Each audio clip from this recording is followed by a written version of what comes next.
But the senator, while indoctrinated, could not explain his toxicity.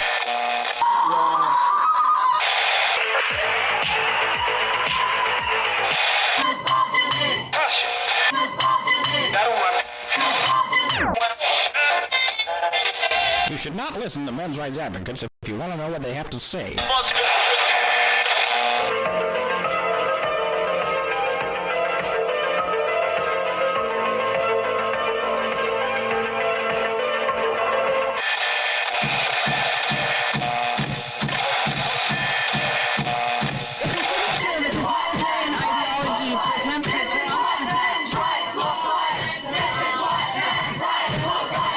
Let's begin it.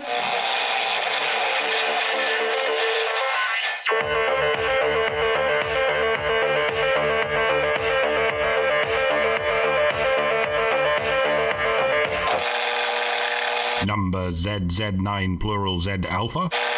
Number ZZ9.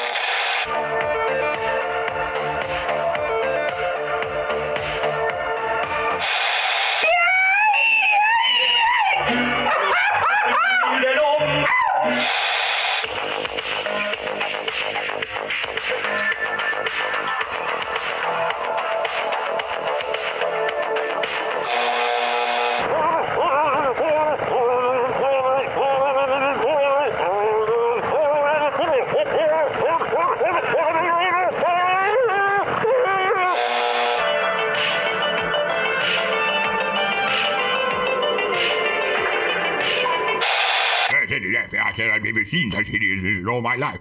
Listen to all this, Yeah, couldn't agree more.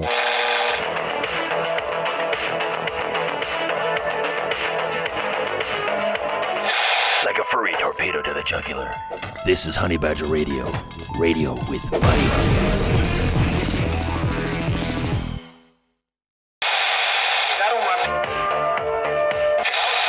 But the senator, while indoctrinated, could not explain his toxicity.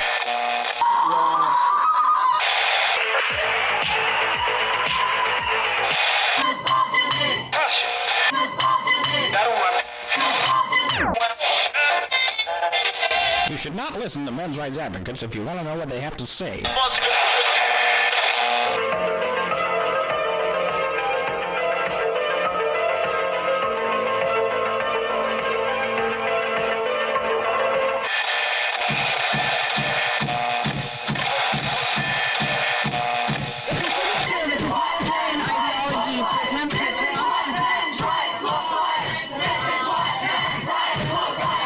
Let's begin it.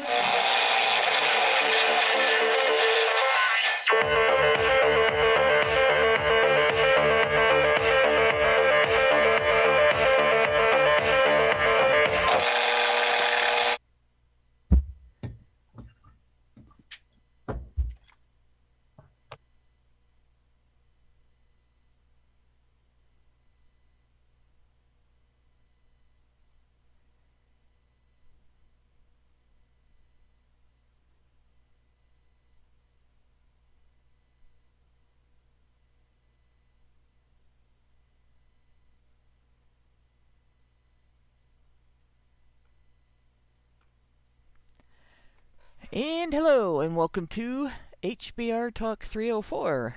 Are women the weaker link?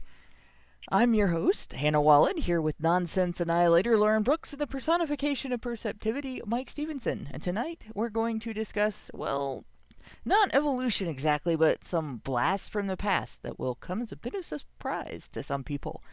I'm not too shocked, actually, because there's some of this stuff that I kind of knew, even when there wasn't a lot of research to show it, just because there's a lot of myths and legends that sort of indicate it. They have to come from somewhere, right? So there's some myths and legends about women in historic and prehistoric times that wouldn't really occur to people if the norms were as we're told. But before we get into all that, we got to do what we got to do. So As always, Honey Badger Radio dishes out a smorgasbord of thought-provoking discussions, and as experiences both recent and long past have demonstrated, the provoked thoughts are fighting back. They've made it clear that for people like us, relying on third-party payment platforms like Patreon to fund our work is treading on thin ice, or building our house in the path of a rapidly growing wildfire. In light of this, we strongly encourage our supporters to switch at least their support for us to feedthebadger.com, the most stable way to help us out. And if you want to tip us directly instead of relying on any social media platform's tip jar, the link for that is feedthebadger.com/justatip. And as always, the same risk applies to our social media platforms, which is why you should further provoke the thought police by tracking our thought-provoking discussions on honeybadgerbrigade.com, where you can find your way to all of our content, as well as a link to feedthebadger.com in the drop-down menu at the top of the page. Now, for purposes of this discussion, I wanted to do this before we went on to the next thing, because it's really relevant to the topic of service, particularly military obligation, but civic obligation in general, as a precursor, a connector between the general population and voting rights. Because, we have this preconceived notion in modern society that the reason that military obligation falls on men is because men could do it and women couldn't.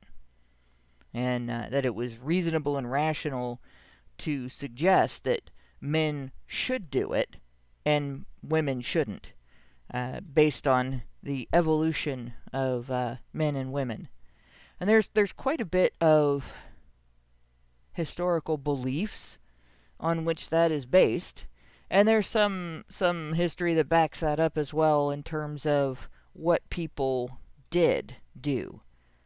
But there's also a lot of information that indicates it's not about capability. So, Here's what we've got. This is another episode in which I have like 8 pages of show notes that we're not going to read verbatim because 8 pages. So let me open up my show notes in the window because for some reason that's not showing. Let's see here. It thinks it wants to look at something that is no longer open. That's why. It switched me to a tab from a previous show that I'm not using anymore. So let's get out of that. There we go. And I will read the intro. This is what I posted in the bottom too. In discussing the history of male suffrage, its link to the history of male military obligation, I realize there's an aspect of this history we're not talking about. In today's political debates, we're told that historically patriarchal attitudes kept women out of military service and many other harsh realities of life. Dirty jobs like coal mining, dangerous work like hunting, because they have always been the fairer, weaker sex. The story history tells is not so patriarchal, not so gynocentric, nor so black and white. Whatever can be said about women today, the women we evolved from. How the heck did I get... Oh, okay. I thought I had a Y and evolved there, and I've got something on my screen. Sorry, guys. The women we evolved from would probably kick all our asses. So, the first thing I learned in looking for older articles about... because I knew there had been some research on ancient women hunters, like in the Neolithic period. So I was looking to find those articles again, and I ran across this article. Ancient women had awesome arms. And it's something I hadn't thought about. They resembled the Russian grandmothers of today. Yeah. They can carry an entire log on one shoulder. Women looking as neotenous as they do nowadays might be a sort of modernized affectation. And it's only able to happen because of the technological advancements that men have brought us over the centuries. For most of modern history, women didn't look like that. They didn't look quite so childlike. They were, like I say, like Russian grandmas. They ironically, they could pass as men. Yeah, yeah. Well, from the waist up at least. What I saw in this article is kind of interesting. If the Flintstones was drawn accurately, the women still would have been moderately curvy in it, but maybe not quite so curvy as they were. And they would have had man arms, basically. And they probably would have had heavier, stronger looking faces. But their legs would not necessarily have been as thick and heavy and strong as men's legs. And the evidence for this is interesting. This study looked at the bones of, let's see if I can find here. Yeah, they looked at the arm bones and the leg bones of male and female skeletons, and they now can DNA test the skeletons and discover whether or not they were male or female. Rather than looking at the pelvis and deciding this one could have had babies, so that's a female, this one probably couldn't have had babies because that's a male. And they may or may not be right about those things. Like, they probably would have looked at my skeleton and went, oh, yeah, dude, because it wasn't made to let a baby out, and they had to cut mine out because of that. So, my scaffolding is incorrect. But one of the things they discovered, and let's see if I put it in the notes, is when you look at the long bones in the arms and the legs, you have the big bulbous ends and you have the long part in the middle. That long part in the middle, in critters that are made to be like flying and stuff like that, is thinner. It's maybe hollower. It's more flexible. And in critters that are made to do heavy things, be strong, fight with each other, stuff like that, they're made to be, they're thicker, they're rounder, they're a little less flexible.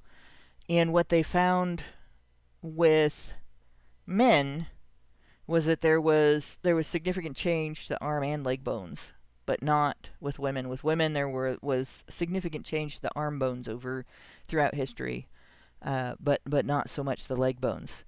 So the arm bones indicated that women had very strong arms, and that's sort of a summary of the first few paragraphs that I've written here. They discovered essentially that women did a lot of work that involved either standing stationary or sitting down, but using a lot of muscle to get things done with their hands. So one of the things that women used to do is a type of grain grinding that involved a heavy stone handheld on top of a bigger, flatter, heavy stone in front of them, where they would move the big heavy stone in their hands back and forth to smash the grain. This is before the mortar and pestle. This was like a lateral movement or a front and back movement. And, yeah, it's like I've seen them do it. There's a channel that I watch, an Indian cooking channel, in a remote tiny village, and you'll see these ladies with these huge. And I think a part of the reason that they do it because you can grind so much in such a large scale. Yeah, especially, and it counts especially when you're feeding an entire village. But you just roll it back and forth, and that constant movement of that heavy stone, I mean, you just build up the muscles and the arm strength. Yep, and if that stone weighs like 10 pounds, which it can weigh more than that, but if it weighs 10 pounds and you grind a huge load of grain, it's like doing however many reps of lifting or rolling or moving, because you would have to do at least a degree of lift to keep it from just sitting still. And there's work like that, hauling water, all of the domestic things that women did before any kind of mechanical device, even non-electric. Like I said, The mortar and pestle is a much smaller device normally, and before there were mills and you used mules to turn a big wheel, you had women doing that. So these were not wimpy women, and this was something that they would have looked significantly different. That would have built up not only the muscles in their arms, but also the muscles in their chest. They would have built up their whole core, because you can't do something like that on repeat without injuring yourself unless you build up those muscles. So you have all of your abs, your back muscles, everything at work on a job like that. And they do it, they would have done it all day. Mm-hmm. And it's not as though muscles are something that are preserved in fossil records. Like the muscles that you build up throughout your adult life are not preserved in your skeleton. The savviest archaeologist could not tell you what kind of muscles existed in the skeletons of the bones they dig up. It's the progression of these things takes place over, if anything, millions of years, rather than the thousands of years that we're able to trace in anything but evolutionary biology. If there's any reason for women developing shorter bones in the shoulders, it's that they no longer had to. Like I say, it's because of the advancement of technology that I guess not just men no longer selected for women with big shoulders, but nature itself no longer selected for women with big muscles, because they didn't have to. Yep. Yeah. Because men not only did most of the labor that involved shoulders, but they also invented machines. Even primitive machines, like even in ancient days, primitive machines made out of wood and what have you, that took over from the jobs that women used to do. Much like in the 20th century, they invented technological machines like washing machines and whatever else that took over from the jobs that women used to do. But again, on a much larger scale, that allowed women to. I don't even know if any of this works on an evolutionary scale, because I'm not sure how long the evolutionary scale is. It's generally millions of years. But if it's just sort of minor things, or at least mid-range things, like how wide a woman's shoulders are, I guess in the absence of the logs that women have to lift, eventually, although you'd have to ask, why wouldn't women retain big shoulders if there's no reason for them not to? Like, if there's no evolutionary reason for women having narrower shoulders, why would they even develop them? And I can only assume it's because of reproductive pressures that women with shorter shoulders are somehow selected for over women with broader shoulders, and that's a whole other thing. Although I guess it's maybe that women with shorter shoulders don't have to bother quite so much with this physical labor, and they can focus more on displays of femininity. Yeah, there is an explanation for why that changes. It's called mechanical loading. Mechanical loading is the bone's adaptation. So it stimulates bone formation following a pattern consistent with the distribution of strain energy. In other words, if you do a lot of exercise that puts strain on your bone as you're growing, which means that little girls did a lot of heavy lifting in comparison to little girls today, back then your bones will grow differently. And even as adults, especially in your youth, if you do a lot of heavy lifting or work that involves a lot of strain, pushing, pulling, and bending and stretching that has weight attached to it, then your bones develop longer, thicker, heavier.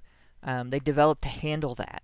And you can see it in the difference between boys who play rough and tumble, when they're kids, and boys who are more quiet and reserved in comparison to the other boys. And you'll see a lot of the boys that are more rough and tumble players will have thicker bones, and they'll be more hardy, more physically hardy. Guys will come home from boot camp in the military looking thicker and heavier. And so it's an interesting effect that, and that's, again, it's not unique to humans. This happens with other animals too, other animals with bones. So it's just a matter, your body adapts to handle what you're using it to do as best it can, and that's part of it. So women... And it generally happens during childhood. Yeah. Right? Childhood and your adolescence, your youth, your adult youth. But even, like, right now, I wouldn't have the same level of adaptation at in my 50s as I would have in, say, my 20s or my teens doing this. But if I started daily lifting weights and continuing to build up those weights, I would still strengthen my bones a little bit. One of the things that changes as you age is your body doesn't use calcium as effectively in the production or healing of your bones. So, for instance, that's why it's more dangerous for an older person to break a bone. That's one of the reasons. It's not the only one. But yeah, this is a factor that actually the bone thickness and size and so on follows your level of activity during your lifetime, as much as the evolution of bone thickness and so on may change over time due to natural selection. So it's both things are contributing factors. It's not just one. Is anyone else going to do a joke about the mechanical loading of the bone? Am I out here by myself thinking about that? No. Believe me, when I wrote the show notes, I'm like, oh, this is going to be good. And of course, the whole thing is rather, since we are talking about the long bones in your arms, I will say the whole thing is rather humorous.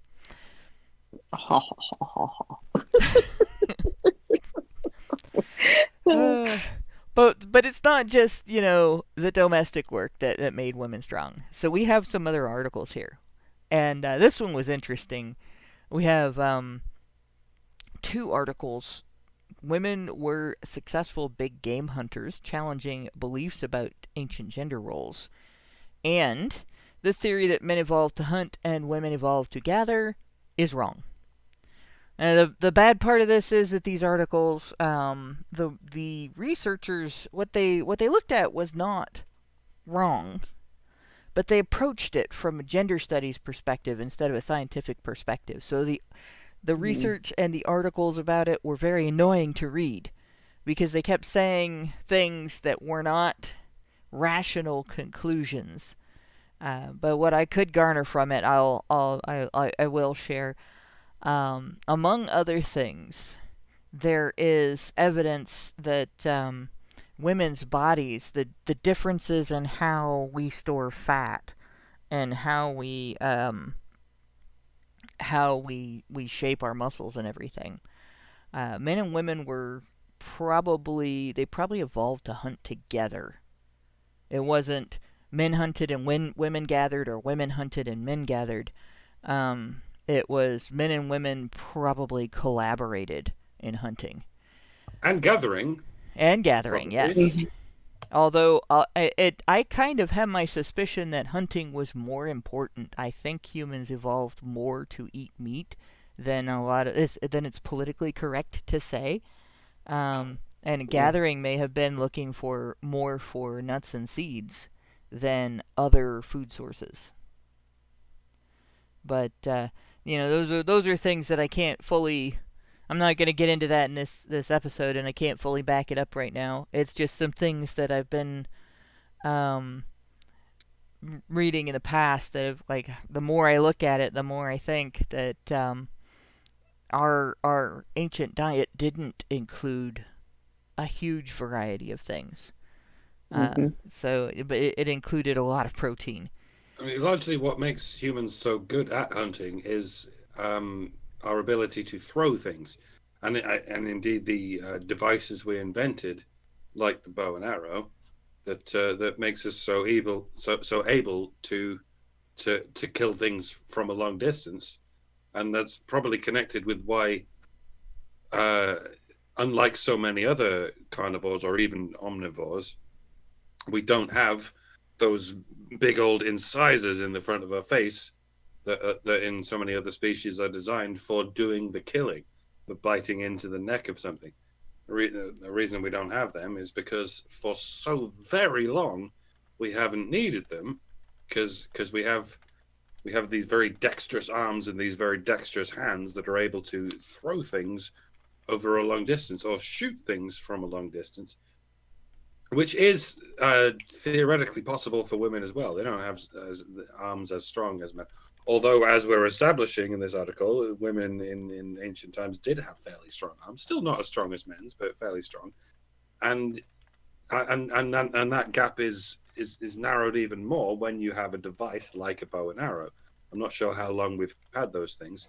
You still need a strong arm in order to shoot a bow and arrow. But like I say, the difference is narrowed. Even a woman, you only need to pull it back for a second or so and then shoot it, and then you've got what you're looking for. You know? Yeah. Mm-hmm. Oh, yeah, and in addition, you also have, like, we had different ways of throwing spears as well. Like, spears, you could throw it directly from your hand, but there were devices created that you could use to increase the distance and so on.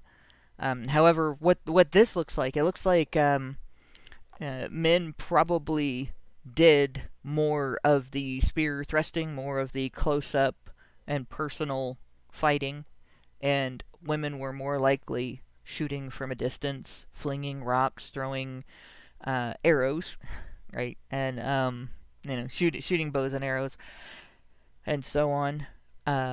Women, it appears, evolved for more long distance activities, more endurance activities. They're metabolically suited better for endurance type activities, where men are categorizes men as power lifters, short burst type activities.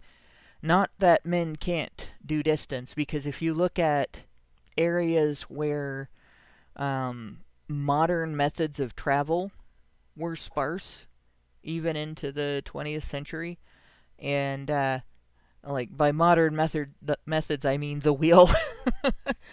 Not cars necessarily, but even like horses and carriages and so on. And a lot of people traveled by running great distances and stuff. You will see that men evolved to be able to do that. So, and humans are pretty good at, like, the scary movie killer that, chases you down, and, like, you run and you're exhausted and you've gone all the way through the woods, and this killer that is just walking catches up with you. It's scary, but it's probably what our ancestors' prey, experienced every time they were hunted by humans. To this day, human beings are still the best long distance runners in the entire animal kingdom, in the entire any kingdom, including anything in the plant kingdom. We're a lot better at long distance running than anything in the plant kingdom. We like to think that we're not better at any animal at anything except intelligence, but no, we can run not faster but longer distances without having to stop to regain it. We have stamina. Stamina is the word I'm looking for. We have the greatest long distance running stamina in the entire kingdom of any given organism. Yep. That's largely how we got where we are today. Of course, it makes a big difference whether you use that capacity on the regular or not, obviously. And so modern people, again, more likely than not, we don't compare at all. Probably historically, especially when you get into our ancient ancestors, men would probably outrun men today, run circles around them, even in a sprint. And women from back then would probably outrun women today as well. They would be in much better shape. They would get out of breath less frequently and so on.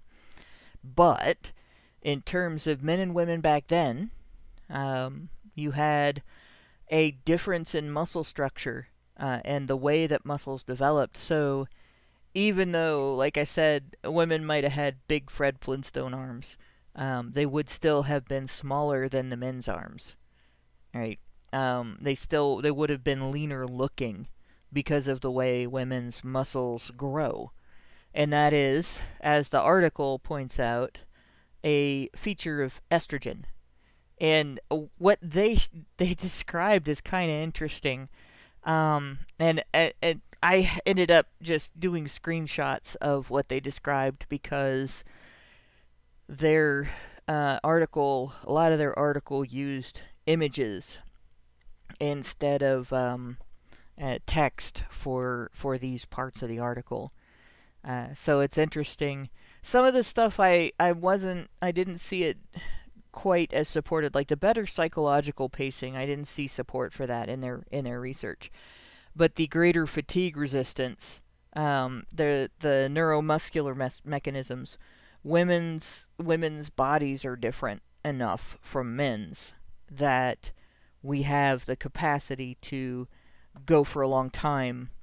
If you have a man and a woman with the rest of their health being fairly close, identical, the woman is going to outlast the man at a same level of activity, basically.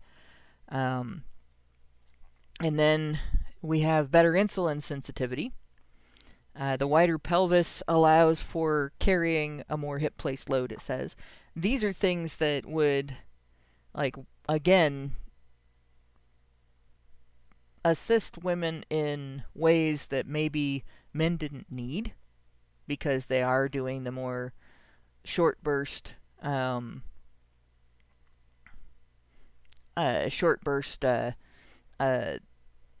activity, like and the more directly violent activity. Higher estrogen, though, allows some of this I'm not going to get into, but let's see if I can find it. There we go. Down in here, closer to the bottom, I don't know if you guys can see my arrow, so I'm going to put it at the top of the screen. Yeah. What's at the top of my tab online in my window is not at the top of the screen in OBS. So sorry if I'm a little distracted messing with it. But so the first thing that we're looking at here, the growth hormone, which it can increase muscle mass.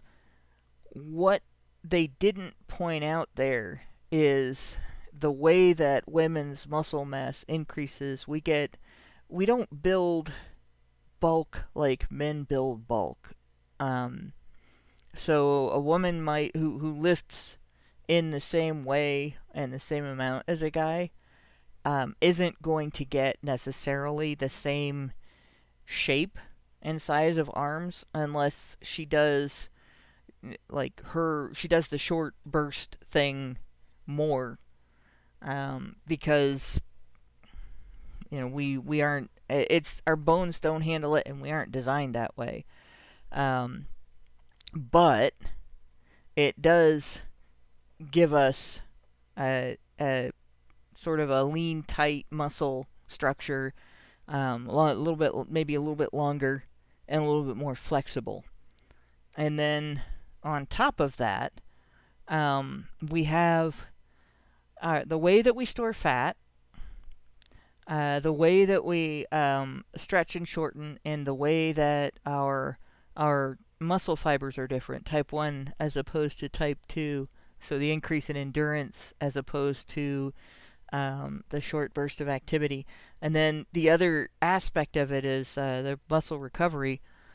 These contribute to we don't break down, our muscles don't break down the cells the same way that a man's muscles would in the like from lactic acid and in the burn phase of exercise. So we end up instead of creating like knots of muscle like you see on men, we end up creating like a different density and so on. And then the other interesting thing that happens with women's muscles as opposed to men is like, and I'm going to compare us to cows, so women who are listening, don't get mad, because this is what the female researchers did. Okay, so I'm not calling you a cow, but we have marbling. Hold your moves to the end. Yes. So if you've ever like shopped for beef at the grocery store and you look at a cut of meat and you see how sometimes the fat is inside the cut of meat and it's not all red, there's a lot of little white lines through there and everything, that's called marbling. And if it looks good, it can be, yeah, when you cook it right, you get this permeation and it tastes great. All right, so does cow taste different from bull? I've never seen a differentiation of that. If it's veal, they have to call it veal, but I never do you know if you're eating bull or cow? Is anyone compelled to tell you whether you're eating bull or cow? Nope. What? No, they only have to tell you whether it's grass-fed or not, or organic or not. No, really, they don't have to tell you, but it's bragging rights if it's grass-fed and all that kind of thing. One of the things that you should be aware of, though, is that if you don't have any marbling, you get tough meat. So I imagine that we probably don't eat bull very much, or if we do, it's probably hamburger, where they've added the fat and ground it in with the muscle. Because if you've ever driven through the countryside, you'll have noticed there's cows everywhere, but you very rarely see a bull. And I can't help but wonder if it's not just because bulls are more dangerous. I have to wonder if it's because most bulls don't get to become bulls; they become veal, right? Well, you have a few different reasons. Although milking a bull can be more lucrative individually, they don't need as much of what they take, right? Because they're not taking milk. So we'll go there, and so that is a job that some people do have to do. Is they milk bulls for semen. But half of the births are male. Yes. And half of the births are female. But all you ever see are the females. You have to presume for every 100 females, there's one male who's locked up in a barn somewhere whose only job is to inseminate the females. Right, but and the rest of them are probably made into veal. Yeah, that's I hate to be the bearer of bad news, but that is probably, and this is something that like I would have been able to ask my mom about, but can't obviously now. But she grew up on a farm, and they raised some cows, and they did have steer. They raised pigs. They raised chickens. They grew crops, like all that. It was not a big farm. It was a small family farm, but it was. They had a little bit of everything. And yet you have these feminist vegans, like that one mega cunt who turned up at the Oxford debate once to tell us that eating meat is misogynistic or connected in some way to misogyny. And I'm like, bitch, if it's anything, like 99% of the males get culled very close to birth. You have no leg to stand on with this shit. And neither do the bulls, because they fucking cut the legs off first. Yeah. Oh, geez, Gin Bottle, you guys had a death wish, daring each other to get into the bull pasture. Nope. You couldn't pay me. You could not. Oh my god. That would be like getting hit by an angry car with horns over and over again. Jeez Pete. Like those guys are not friendly. My uncle almost got gored by a bull. He just didn't have the full attention that you're supposed to have when you're in the barn with it. And he was in the barn, like the bull was in the stall. And my mom always said that she and Grandma came home to find him up in the rafters because he couldn't come back down because the animal was just as pissed as fuck. And not the language my mom used, by the way. And yeah, he was up there for hours. When they get mad at you, they stay mad at you, and they will maintain attention on you until you are no longer in their sights. And you don't want to get rammed into by one of those things. That would be insane. So, but yeah. So basically, men store their fat, more of their fat around the muscles. Women, we store our fat sort of laced through the muscles. And what that does is when we are doing exercise, it feeds the muscle continuously, the whole muscle continuously, rather than, us having to metabolize the fat at the end afterward to feed the muscles. So we get support for what we're doing as we're doing it, and that is why we have that endurance capability. But at the same time, it doesn't make for as much physical strength in the moment. So it's why, as compared to men, we may have the ability to do what we do longer, but in terms of in the moment, it's definitely less. So you can't have the whole shebang. You can't have harder, faster, longer, and stronger. You get maybe harder and longer, or faster and stronger, but not all four at once from a woman. Men, on the other hand, have a larger heart and lungs, and as an asthmatic, I fully recognize that makes a huge difference in what you can do in the moment.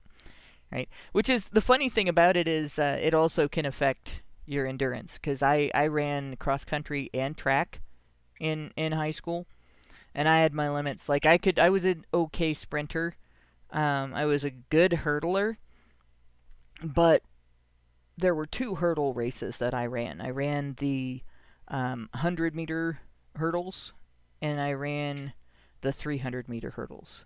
Right, the 100-meter hurdles, I was good. I could do. In fact, I was the 4th place runner in our league, and so I went on to the regionals and then bombed out of the regionals. But in the 300, I could barely finish. So it was just 200 more yards, 200 more meters, sorry, and it was too much.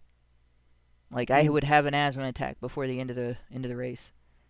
And I even had my Rudy moment, because my classmates saw me, like, out there dying on the track, embarrassingly, and trying to finish anyway because I'm a stubborn ass. So you could hear me breathing in the stands. It was awful. It was such a train wreck, and it sounded like somebody trying to saw a tree down with one of those saws that takes 2 people to hold one at either end. And I'm like stumbling along and then jumping over the hurdles, which is not how you go over a hurdle, especially not one that barely comes up past your knees, right?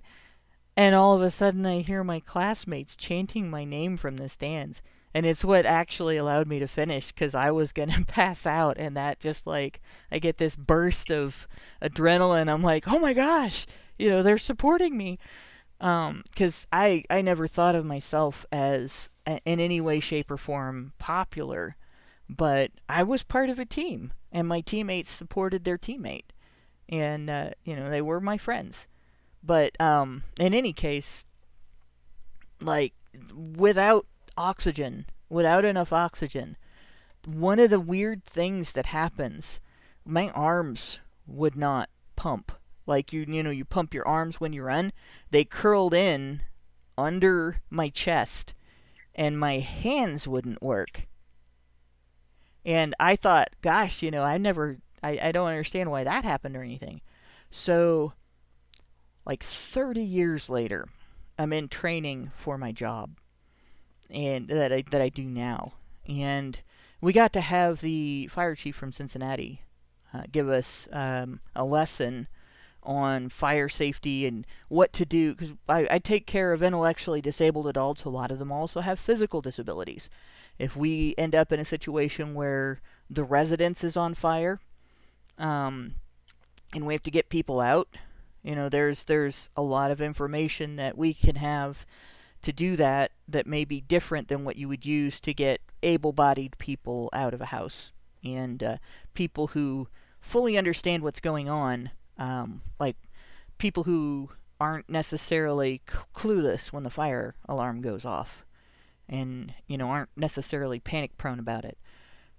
So we're talking about like how to get people out when there's smoke, and how to get people out when there's heat and so on.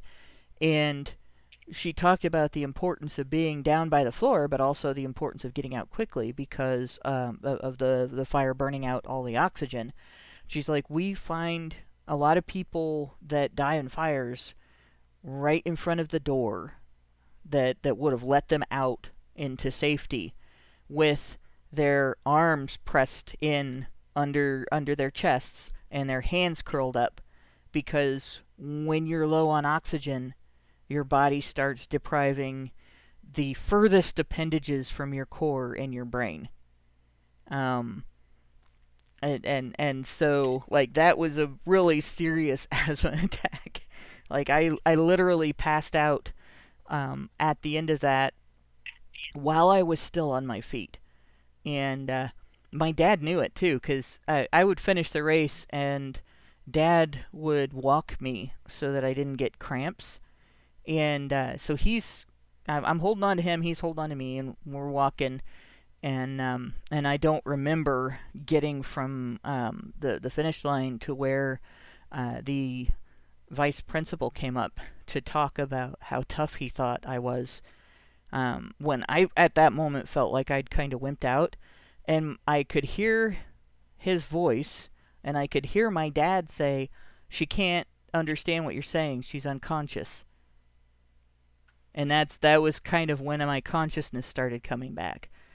So he kept me upright so my lungs could get air. And because if you collapse, it's like an accordion.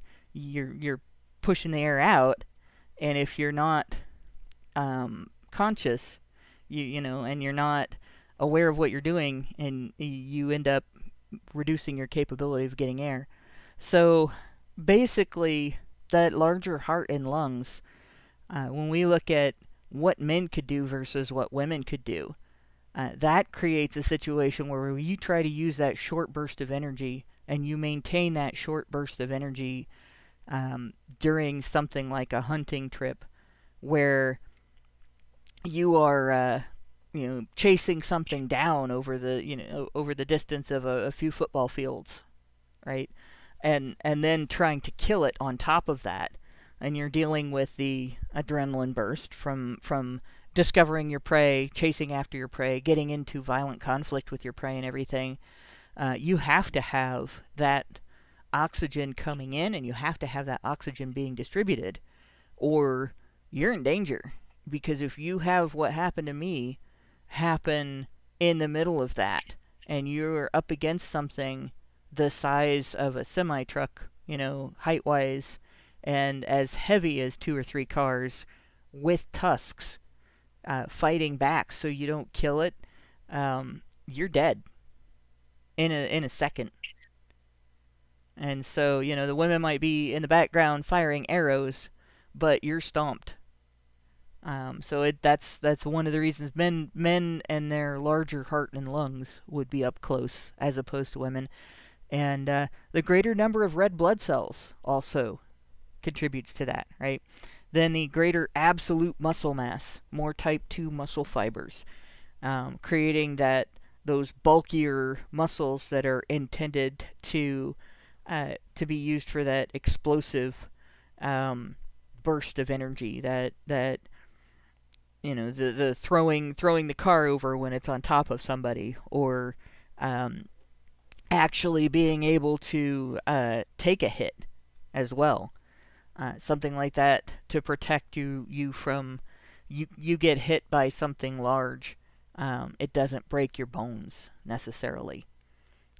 Increased glycogen utilization, and the testosterone increasing the muscle growth all contribute toward the here and now, as opposed to, we're going to be chasing this thing for a couple of hours. And there was an interesting way that I saw this manifest in male and female animals in a National Geographic production years ago, where you saw a pride of lions and how they were living, and how the male lions are out patrolling for the safety of the pride and everything, and the female lions might be resting or gathered together basically around the cubs, but at the same time they're keeping watch on a more localized area, and a pack of hyenas was just constantly harassing them, just would not leave them alone. And the female lions would chase them down and whack them, and they'd run away, and and so on, and like they chase them down again, and when they came back, and bite at them or smack them or whatever, and they'd run away again, and they just kept coming back, and then one of the males showed up, and instead of the hyena staying fairly well out in front, and the females chasing it for a long time and then knocking it down and it running away again, this male chased this thing down really quickly and then killed it with one hit. One shot at it. One paw. Bam! Dead. That was it. And yeah, they were all quite brutal, right? But the female lions did the endurance work, right? They chased and chased and chased, and they protected their territory and their babies. But when it came to actually killing the thing, when it came to catching it quickly and exerting enough force to take it out, the male did that. And you can sort of see that in humans, that we have that similar, women may stick at something for a long time, but it's a lot of times it's men that will come in and seal the deal, especially if it's a strictly physical thing. So that's basically what I learned here. And to explain the difference between the two fibers here, there's a paragraph I'm going to read. The writers also describe gender differences in muscle tissue.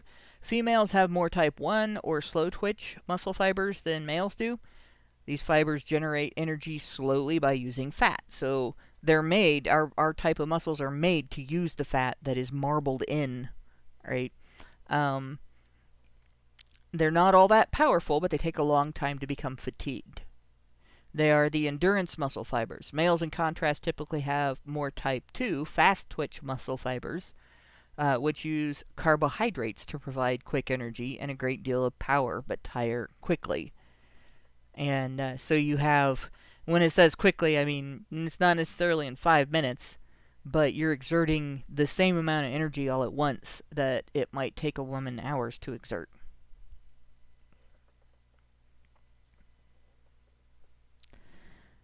I don't know if that... Are you guys getting what I'm putting out there? Yeah, just sat here thinking of how to say something that isn't offensive. Well, I mean, is it so offensive that it's going to get us in trouble on YouTube, or are you worried about offending the audience? I don't know. I'm just pretending I'm paying attention. Oh, okay. I was going to say, you can't... It's kind of hard to offend me, but I don't know. So, let's see. The other thing that they pointed out here, and yes, we do have size dimorphism to a degree. Like, men and women, the average height of men is higher, taller than the average height of women. The average weight of men is heavier than the average weight of women. But compared to most other primates? Yeah, most other primates. Like, there's a significant difference in the types of primates that we're similar to in comparison to, like, our size dimorphism. So we have low size dimorphism as opposed to that of our chimpanzee-like ancestors. So even though women did have that capability historically, like, as you get back to pre-humans, it might have been different. We kind of evolved to be more similar to each other than our pre-human ancestors. So, in fact, the strive towards gender equality has been going on for millions of years, to no avail. Apparently, because feminists are still complaining that we're the most misogynistic, patriarchal species in the world, which I think literally couldn't be further from the truth. Yeah. Because men are like 10% bigger than women. Well, maybe 20% or something like that, which is pretty unusual in the mammal world, as far as I know. Unless we're talking about mammals like naked muskats, but that's we can't compare ourselves to critters that go underground and develop a eusocial species like termites. Feminists are interesting. They talk about men like just with their bare hands, all men could kill any woman, and we couldn't do the same to any men. And I look back at when I was younger and I was actually dating and stuff, and I dated some guys that I could pick up and carry. And I did pick one guy up physically because he didn't think I could do it.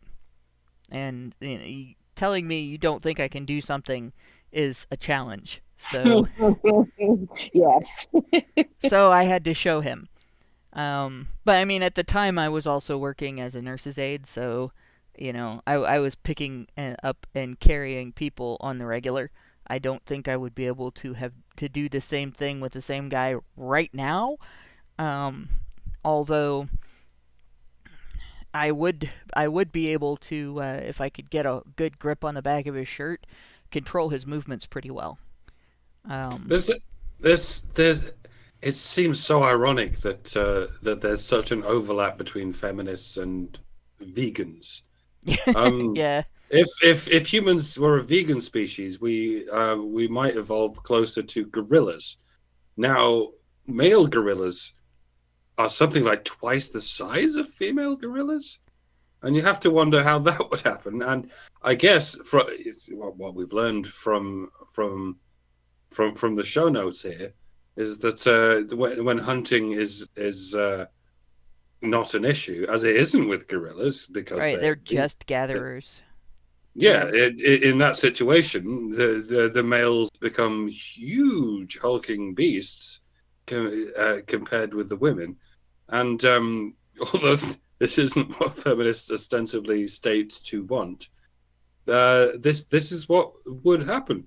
And I guess there's a lot to talk about as to how on earth that happens evolutionarily. And I guess it's because when there isn't a shared goal of hunting, it sort of reverts to the tournament species that results in in this degree of sexual dimorphism. If there's no longer any evolutionary pressure to hunt, then like I was saying earlier, if there's no evolutionary pressure to develop bone structure or muscle mass, then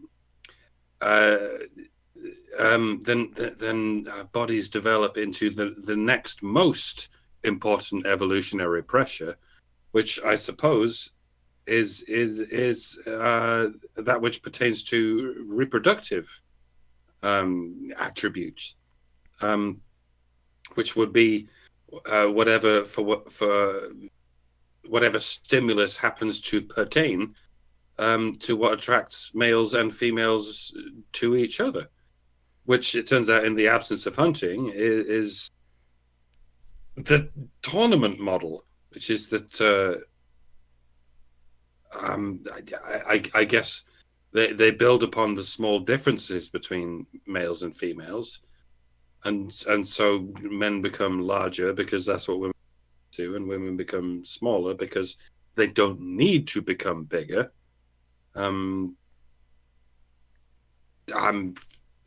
Whichever one does the fighting over the other, over access to the other, is going to be bigger. That would be the thing that would happen, you know. It results in men fighting each other and women sitting back and clapping for whoever wins.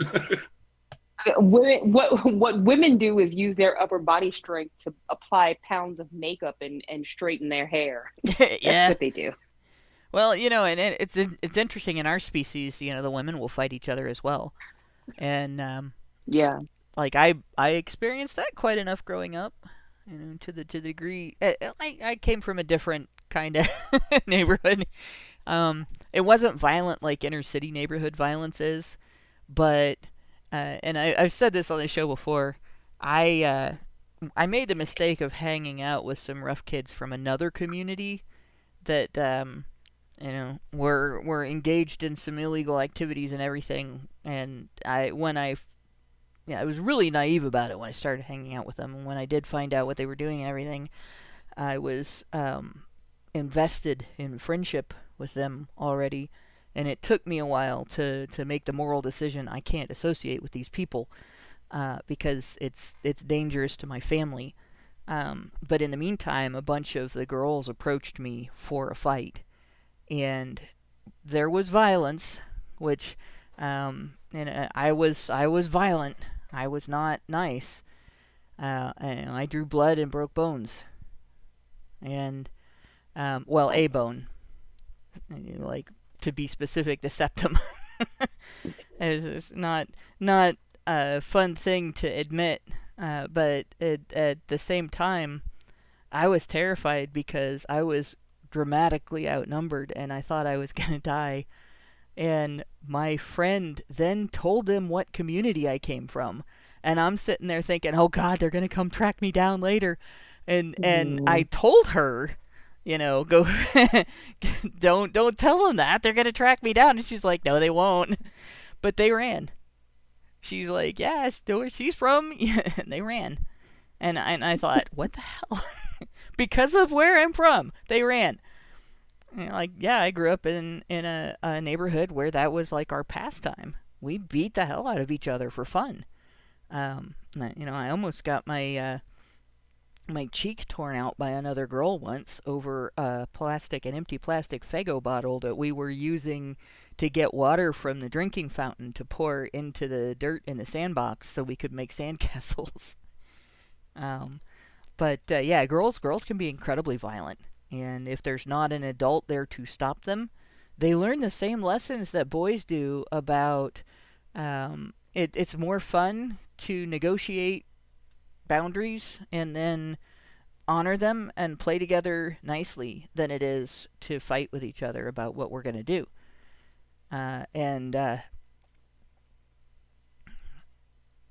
Yeah, that's true. Francus Maximus says, yeah, where you're from and the ass whoop you put on. Only 2 of them. The rest of them, I hadn't touched anybody else. They hadn't touched me. They were just shocked that I reacted that way to being attacked. And because I don't think they were accustomed to the girls they went to school with responding that way. But the capacity was there, obviously, and it was there for all of us. Like, I have just as much capability of descending to that level as any other person. I just don't like it. But I think a lot of people don't. We can do it, but it's not fun, and that's probably why the majority of people grow out of it after their childhood. Where we try to find other ways to make our decisions about how we're going to do things as a group. But yeah, so the paper goes on like that about the size difference and the human size difference. I would say at least one contributing factor is that we do have similar rates of violence, even though feminists will tell you we don't. Different kinds of violence. Yeah. Combat is very much a male thing. Relational violence is a female thing. Oh God, I was so blindsided by that in junior high. The kids I went to elementary school with didn't behave that way. And then I get to junior high, and all of a sudden there's this thing called the rumor mill that I had no knowledge of or way to navigate. Blew my mind. Screwed me up for a while too. So then they also pointed out that when you go hunting now, we have guns, we have people who want to give the prey a fighting chance might use crossbows, might go bow hunting, but we have vehicles to use to cover large areas and everything. We don't get up close and personal with prey anymore. Even men don't get up close and personal with prey until it's already about to die. Like nobody goes out hunting and throws spears or stabs things to death anymore, right? So we don't think about it. But historically, before there were a lot of projectile weapons that men were using in particular, you would have obviously injuries from hunting. Like I said, if you go after something like the size of an elephant, you go after something the size of a moose, and you get up close and personal with it, it's going to hurt you if you let it get into contact with you. And the paper found that there were few or no gender differences in skeletal trauma patterns in Neanderthal fossils. So it sort of suggests that both sexes were doing the same things. Like, basically says that men and women were both getting themselves into circumstances where they might have damage to their bones, where they might have not necessarily full-on breaks, but fractures or cracks or chips and things like that from impact, sprains and strains that would maybe also cause bone damage. But yeah. Do you know, I have to wonder. It's funny to talk about conspiracy theories that everyone thinks are true, but you're skeptical about. And one of mine is that humans ever hunted the mammoth, because I really have to wonder. Surely no amount of rocks or arrows that you could ever throw or fire at a mammoth would ever really bring it down.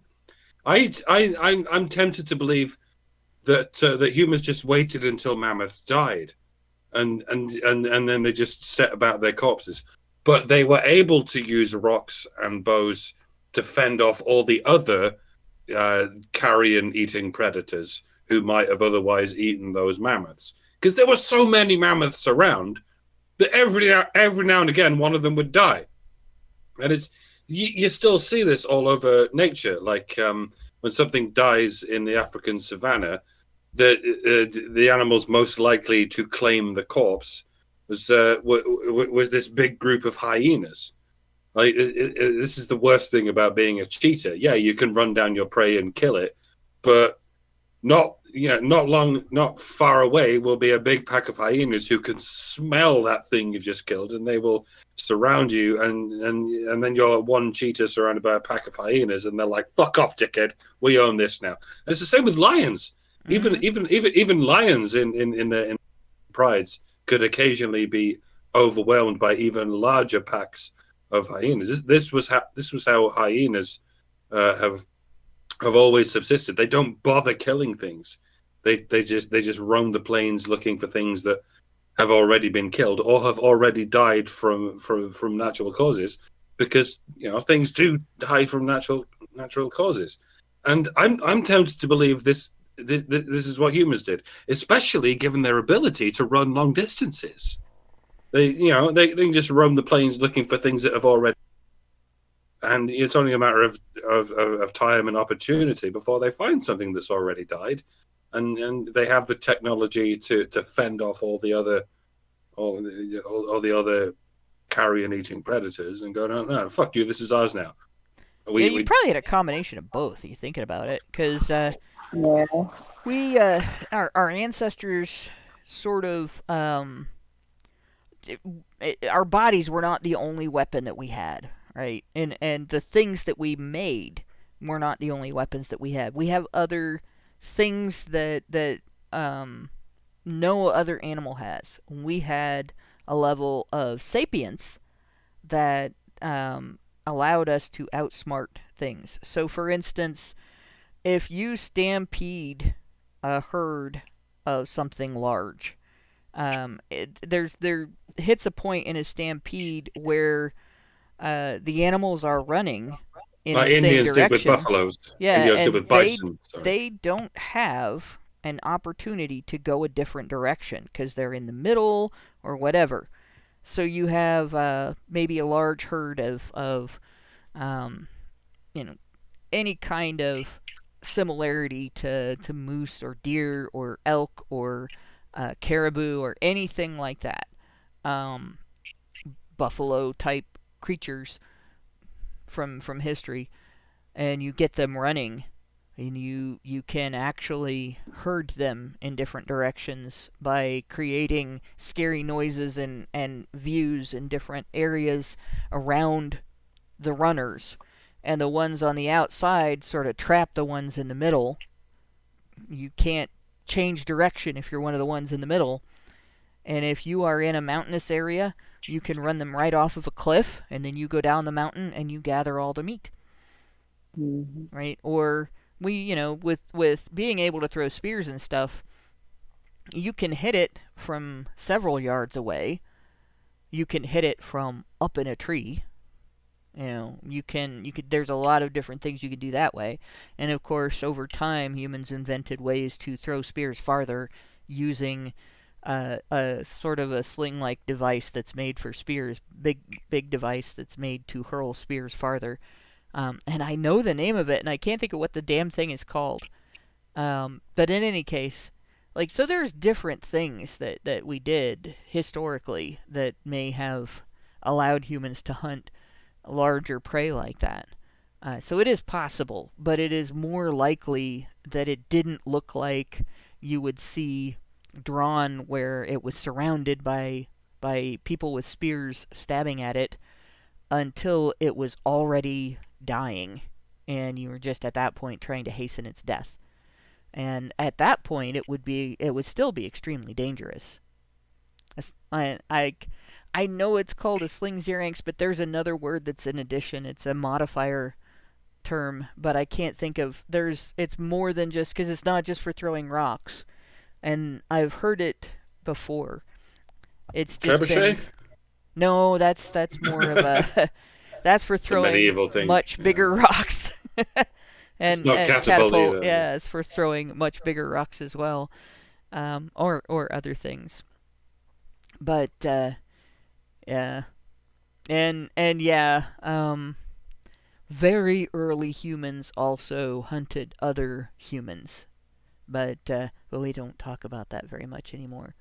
But that would be the most dangerous prey. So there is that as well. Hunting might be the wrong word. They killed each other over turf, but if they ate each other, They would quickly discover the nutritional drawbacks of eating other, would they not? And they would have died It out. depended. There's.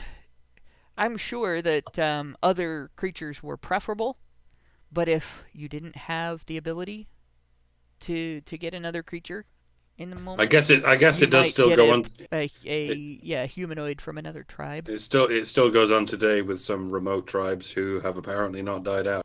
So yeah, I guess. Like it's one way to deal with starvation. So yeah. Essentially they have there's those are the physical ends of it, right? So they've also, let's see if I can find.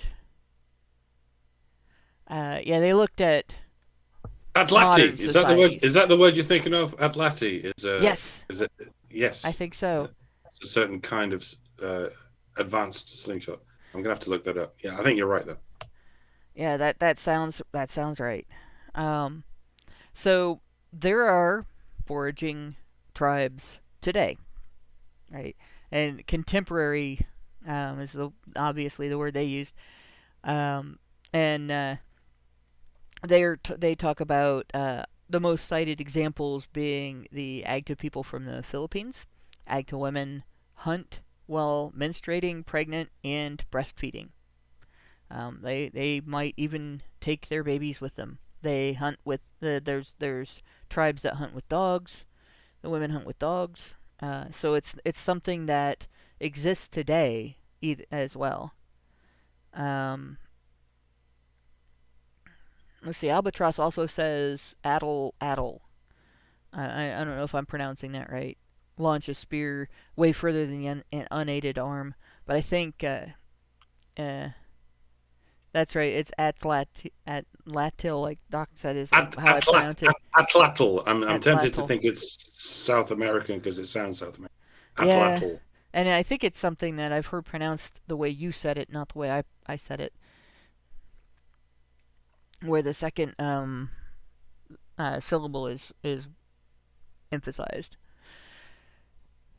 But yeah, so there's been studies of modern tribes that show a much more egalitarian division of hunting labor, and so that it doesn't necessarily mean that women had all the same capabilities as men, but women did have cooperative abilities that allowed them to work together on the same hunting projects, so to speak.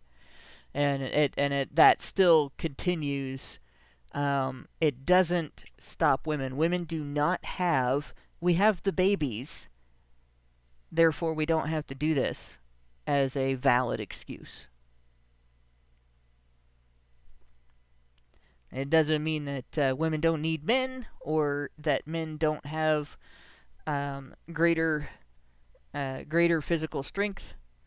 It just means that women just don't have the level of excuses that our civilization seems to be designed to presume on our behalf. So we learn that first we learn in ancient agricultural communities women's arm strength was historically greater than we'd expect, likely due to the demands of labor done without the aid of mechanical devices, right? And then we learn that the theory that established the notion of an historical male hunter female gathered division, as in particular that being very strict, of labor, ignores compelling evidence of women's capabilities that indicate women might not have been the weaker sex, at least not have that as a valid excuse. Not as weak as they are nowadays. Yeah. So far as female neoteny is not as normal as you might think it is by looking at modern women. There's a certain affectation going on here. Now, the conclusions I disagree with in terms of the authors of these papers are that the belief is misogynistic. I think looking at things through a lens of how we do things today is not irrational. If you don't have further information, you wouldn't have a context for expecting things to be different, right? So it's not so much patriarchal as it is pretty typical of how humans do when we get evidence, but we don't get all the evidence. We make assumptions using our own experience as context by which to evaluate the evidence. And that just kind of screws us up a lot. So there we go. But so I don't think that it indicates the malice that these researchers felt that it indicated, or the stupidity. It's just a thing that happens. So the next bit to look at is, the idea that women just historically couldn't do dangerous and dirty work. So the next article we are going to reference here is titled "The Scandal of Female Miners in 19th Century Britain." Scandal. Oh my gosh, it was so scandalous. Yep. So this was originally published in the BBC History magazine. The writer Denise Bates talked about how a report to the Children's Employment Commission in 1842 in England exaggerated and even mischaracterized the conditions under which female coal miners worked. So his the commission had, like, there were 4 people on the commission that went ballistic when they found out about female miners, and they made out like they were all down there working naked and being harassed by the men, and all the usual, they're gonna rape our women. But they also made them out to be like heavy drinkers, sexually promiscuous, immoral, low quality women. Like, how does that sound? Who does that sound like? Modern feminists do the same thing to us. Yeah. So newspaper coverage of the story was quite sensationalist. They didn't have photographs back then, so they had they did wood engravings, and they used those to make prints in the newspapers. And of course, they had these engravings that portrayed the women naked in mud and sludge and so on, and just totally scandalized the entire general public. The commission, appointed by Queen Victoria, that evil patriarchal king, Queen Victoria, instructed to report on the situation of workers aged under 18, so they were actually supposed to be monitoring what the children were doing. But instead, they were horrified to see women's welfare compromised, went in there to help child workers in the mines. But they were horrified to see women's welfare compromised by work that seemed to be beyond their strength. For the investigators then overstepped, and so on. And the commission's report falsely portrayed them as simultaneously morally inferior and victims of a system that deprived them of their femininity and their status as homemakers. Oh, and their morality, by the way. Then we have the article, "The Women Miners in Pants." Oh my God, the pants. That was just that was worse than being naked, being in pants. Seriously. Who shocked Victorian Britain? Natasha Frost, writing for Atlas Obscura. And she also talked about the investigators being scandalized, but they were scandalized because the workers were not in skirts. They were in pants because, if you're going to go down in a coal mine in the sludge and the mud and handling big heavy rocks and in tight places, you should totally be wearing a dress. Yeah, no, exactly. I look forward to a future, hopefully not far from here, where it doesn't matter if you're wearing pants or a skirt. That shouldn't indicate what biological sex you are. And we've been all around the houses a few centuries. Like, trying to insinuate that what biological sex you are is in any way indicated by what you're wearing. For the longest time, throughout ancient times, for instance, men wore considerably shorter skirts than women did, and trousers are a relatively recent invention, and they were enforced upon men a long time before they were enforced upon women, because they were even more demure, even more conservative. And like it would be great if we were now at a point at which anyone could wear anything for the sake of convenience or for the sake of comfort. Functionality, functionality, and it had no bearing whatsoever on your biological sex. But we've reached this bizarre point in history where if you wear anything that reveals your body parts, it means you're a woman. This is what I've been saying about the fucking trans situation since a long time before it became such a political hot potato. Why is it that when men transition to women, they don't just keep wearing men's clothes? They don't just keep wearing pants and not wearing makeup. Why is it that when men transition to women, they necessarily feel the need to wear skirts and dresses and makeup? It's because it's nothing to do with biological sex. It's to do with what they're wearing, because for whatever reason, these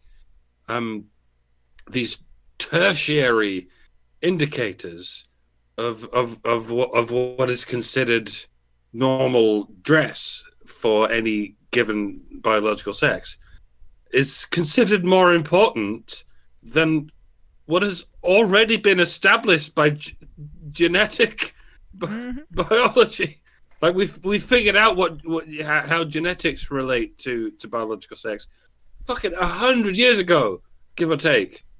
And yet, for some reason, this wasn't good enough. We're now at the point where if a man wants to be a woman, it kind of doesn't matter how he slices up his genitals and shit. It's far more important that he wears these articles of clothing that are tertiarily considered female articles of clothing. And this was never the point. If I showed you the average man from ancient Greece, you'd be like, oh, well, that must be a woman because he's wearing a short skirt. And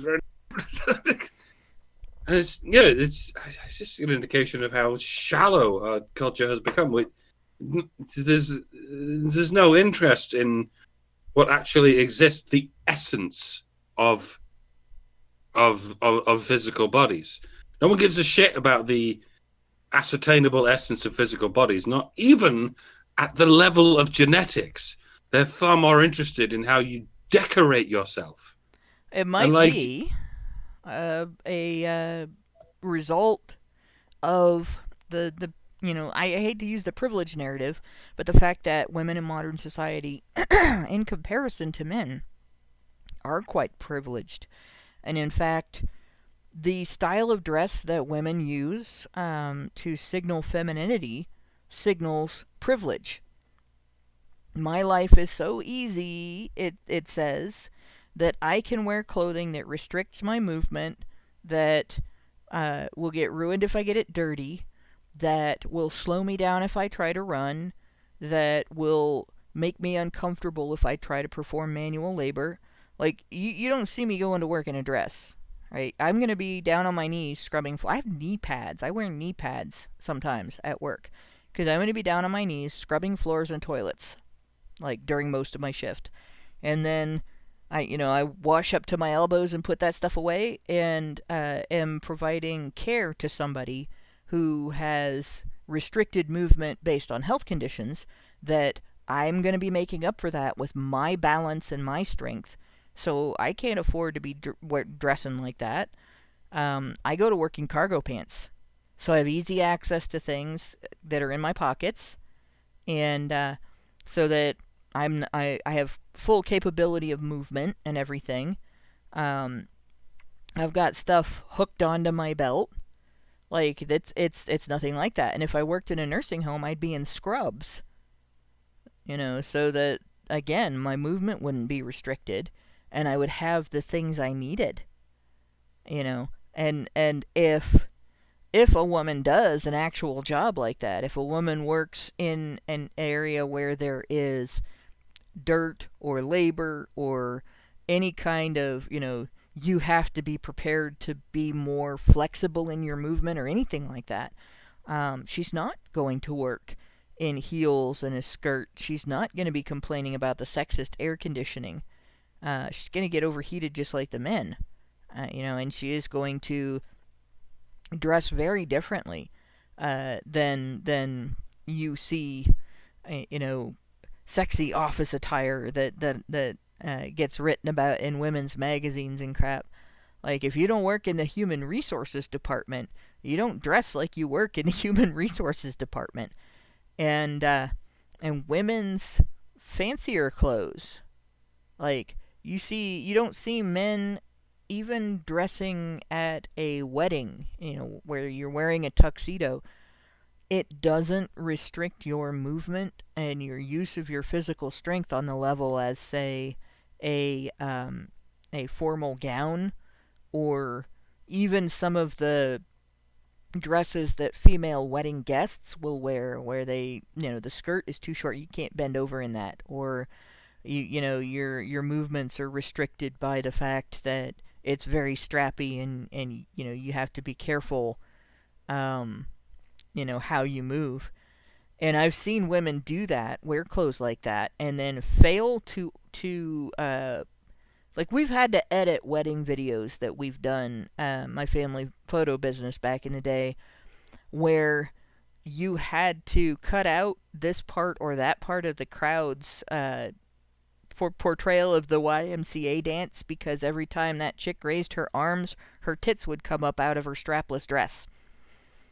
And I'm like, I kid you not, she flashed everybody every time the YMCA part of the song came up, and did not know because she was drinking.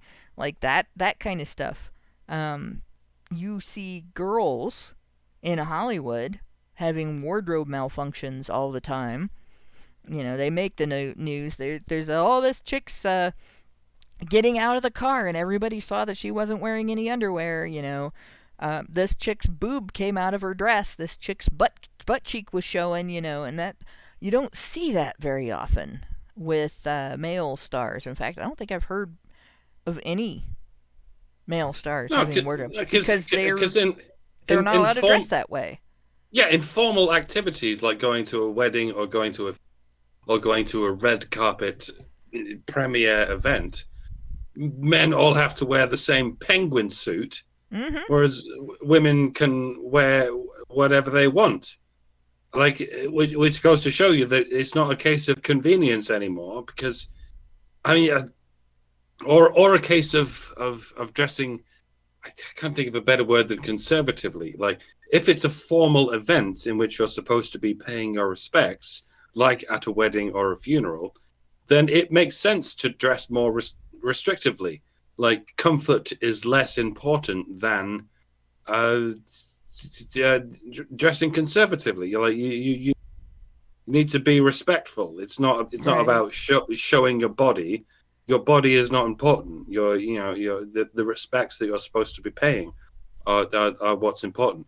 Whereas working out in a field or something in the blazing hot sun all the time, it would make more sense that you would wear some kind of abdomen covering garment like a skirt that would allow you to move your legs as freely as possible, and so on and so forth.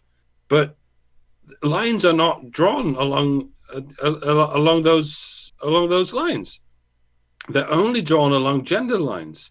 Yeah. Like, women can wear whatever they want for the sake of their own comfort, whether they're at a funeral or plowing a field, whereas men have to wear restrictive garments like trousers whether they're at a funeral or plowing shit on the field. Well, and there's Like I said, another aspect of this. Women can get away with wearing clothing that is the main purpose of its design is to draw attention to the individual wearing the clothing, whereas when men do that, they get treated as something untoward. Whether back in the day when it was pretty consistent in Western society to shame someone for being gay, you got treated like you were gay if you wore anything flamboyant, and so now even today it gets treated like evidence that your sexuality is different.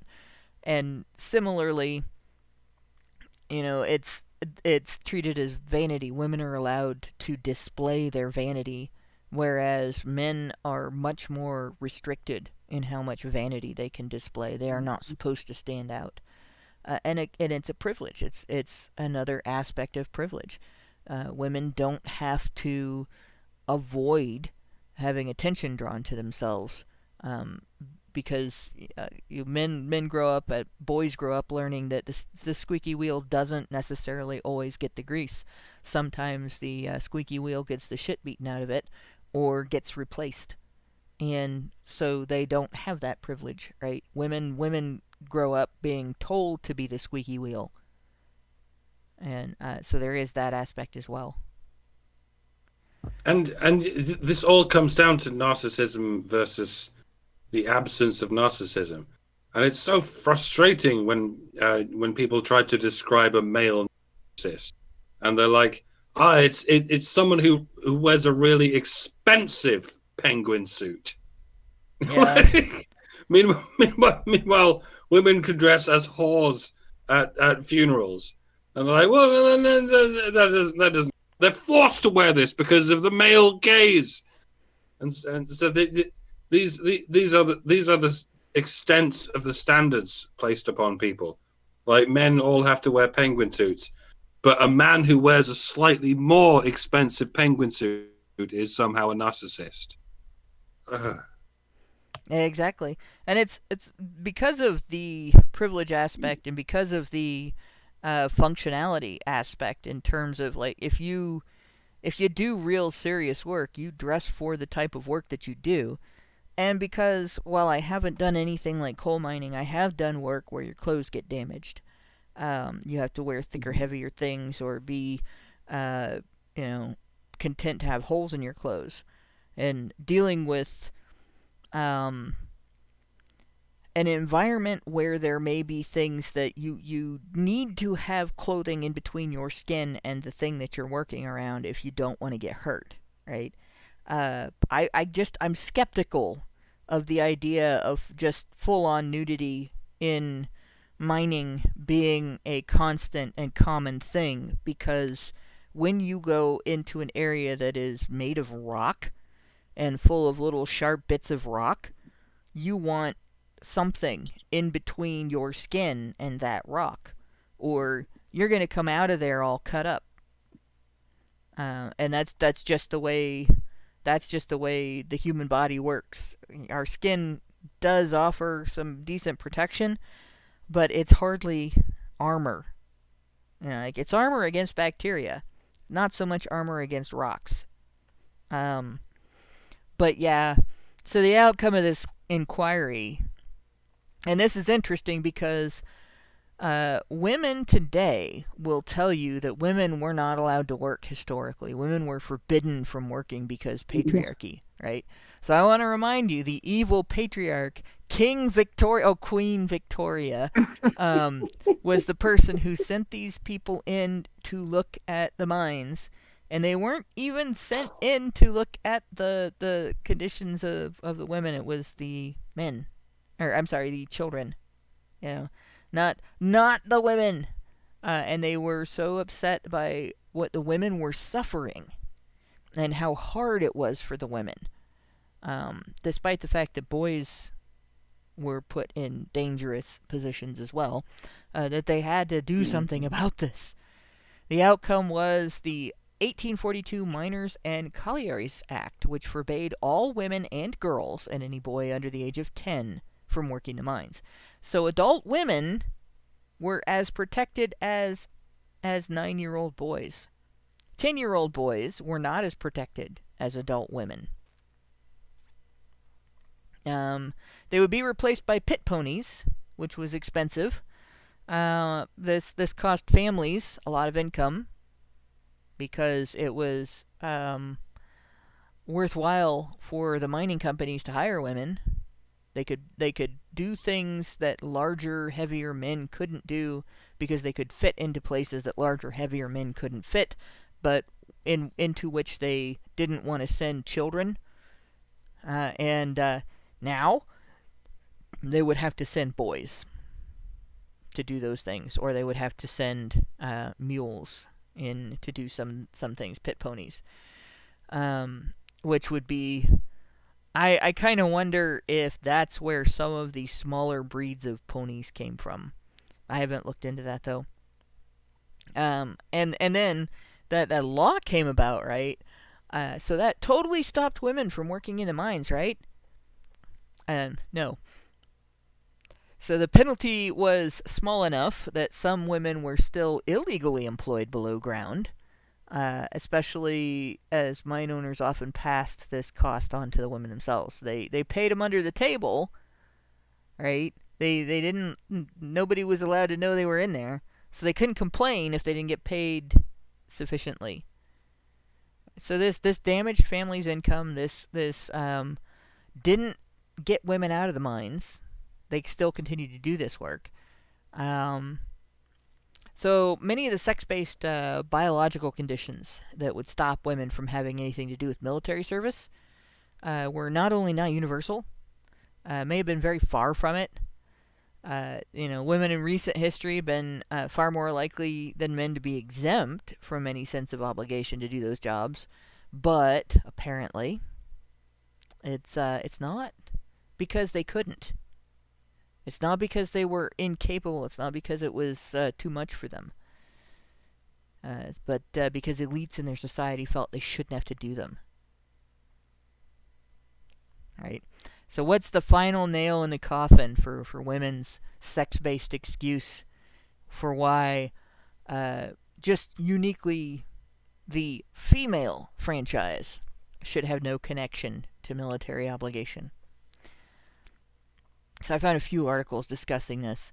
Archaeologists making assumptions about the sex of dead in ancient burial sites. Again, based on the context of modern divisions, right? So they look and they see grave goods that if a modern woman was buried with these things, it would be weird. It would be more likely that a modern man would be buried with these things. So they assume the skeleton is male, versus some grave goods that you would expect a modern woman to be buried with. They assume the skeleton is female, and then DNA testing has advanced to the point where they can, even if there's very little of the skeleton left and is badly degraded, they can test the enamel and find out, oh gosh, that was actually the opposite sex we thought it was. And then they found one that was just kind of interesting. So, June 2022, article from, I hope I'm pronouncing this right, Leiden University, titled Research into Grave Goods Sheds New Light on Traditional Roles. And this is all out of Northern Europe. So I'm going to butcher some of the things that I'm going to be reading here, but researchers studying the Elslu grave field in Limburg, they found flint arrowheads and stone axes traditionally attributed to men were also frequently found in women's graves. So they found the things that are used to hunt and the things that are used to fight. These grave goods turned out to be less gender specific than previously thought. And it sort of indicates that what we've believed to be what we know about the gender division of labor That is definitely not the full picture. It may not. That be means they were completely trans, wrong. right? Yeah. Well, We there discovered are ancient trans bodies. there are gender ideologues that are trying to assert that, actually, which I'm skeptical of that. I'm more likely to believe that gender roles were not as strictly enforced as we have previously believed. But that conclusion has been stated, and I did run across at least one picture or one paper that took that perspective throughout all of this study. We have that one. We have another paper called Archaeology's Sexual Revolution by Ida Emilie Steinmark. This was a Guardian article reporting on this, but it's reporting on research. Found that DNA analysis of bone or dental pieces upended previously accepted assumptions related to a variety of grave sites. So it's not just like one location. They found multiple bodies in multiple locations where they thought this was a guy or a gal, and oops, no, we were wrong. It was actually the opposite sex. Then there was one highlighted in an article by James Rogers. Researchers confirm Viking warrior found in grave was actually a woman. According to the article, artifacts found in a 10th century grave on the Swedish island of, I think that's pronounced Bjorko. Bjorko. Yeah. So, if you grew up during the 80s, you're thinking a whole island of chibi singers. But in any case, tennis players. Yeah, or tennis players. But this artifact indicated a high status Viking warrior. Right, because of the grave goods indicated a high status Viking warrior. Because of this, for over a century, after the grave was discovered, the interred was presumed male. This is from the study, and I went and I looked at the study, and the article was pretty accurate in terms of reporting what they said in the study, what they found in the study, and what the conclusions of the study were. There was opinion in it from the writer that I'm not going to go into because it's not really relevant to me. I'm more interested in what the academic had to say on this one. But in any case, 2017 DNA analysis proved this to be wrong, and according to the researchers who did the analysis, the simple and secure conclusion is that we have the right individual who was buried alone, and that this individual has been proven to be biologically female. Now, initially, when they did the DNA testing, there was controversy over this. It was assumed that they either tested the wrong body or that the individual was buried with another person, but there was no actual evidence of these things. And the chain of custody of the tissue that they tested, the teeth that they tested, didn't allow for it to be the wrong person. So this was definitely a female, high-status Viking warrior. But it goes on. There's more. According to the article, this woman lived as a professional warrior, so she wasn't just a woman who did something one time. Like she was a soldier, in other words. And she was buried in a martial environment as an individual of rank. So she wasn't a grunt. She was a high-ranking soldier. According to the article, the woman was buried in elaborate clothing, and her grave contained a stunning array of weapons, including a sword, an axe, 25 armor-piercing arrows. This one was a badass. She had a fighting knife, 2 lances, and 2 spears. She was also buried with 2 horses, underlining her high status in Viking society. And interestingly, she was a gamer. Which, this is common with high status Viking warriors. bag of gaming pieces was also placed in the warrior's lap, and a gaming board was propped up beside her skeleton.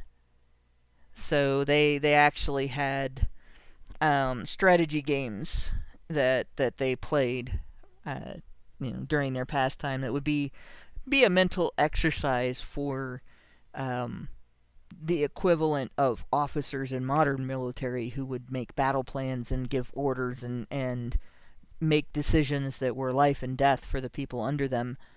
And this is what she was buried with. I'm not sure if I should take umbrage with the term Viking society.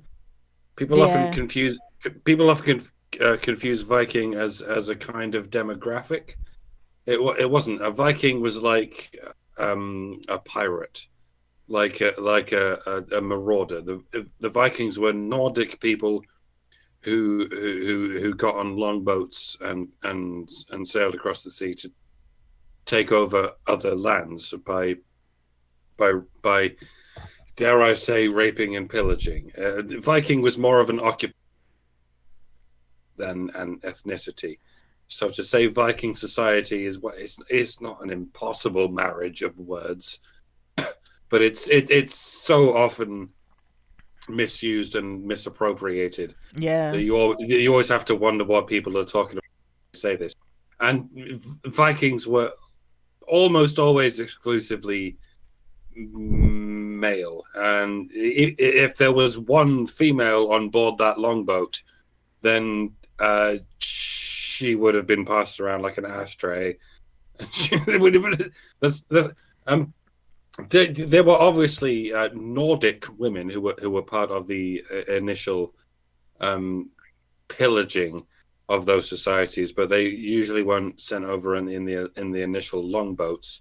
They were sent over on the next wave of longboats in order to colonize that society, and they did. They quite successfully did. The male actual Vikings probably would have insisted on it at one point, so as to keep their Nordic ethnicity alive. But yeah, this all gets muddied whenever you hear someone describe Nordic people as Vikings. What I think was meant to be said there was her high status in Nordic society, but I don't know. I don't know. The things that she was buried with, according to the study that was done on her grave, actually indicate military service. She wasn't just high status as like a member of a family or something like that, where there was a man that was high military status. If that had been the case, he would have been buried with these things. So this would be, and yeah, I think the reason that the term Viking society gets used a lot is because Nordic society was pretty much engaged in this as a civilization, and it's partly why a lot of people from various European nations, if they do their get their DNA tested, will find out that they actually have some degree of Nordic genetics or Northern European genetics that came from those conflicts, or from immigration following those conflicts. Like the idea that people are likely to be purely English or purely French or purely Spanish. Like you look at somebody like me, I have all of those in my genetics, and the Spanish was a surprise. I knew I had Norse ancestors. I knew, in fact, that I have ancestors that would have been called pirates, and ancestors that would have been called Vikings. So I get my capacity for violence honestly, but I'm splitting hairs here. It's like It's like saying Americans are descended from pilgrims. It's true, but pilgrims are Pilgrims are not a race. No, they happen to describe the kind of people who began the descendants, if you see what I mean. But, yes, pilgrims are not a race, but the pilgrims to the United States were mostly of the same area background, if that makes sense. Yeah. So there is that, and but yeah.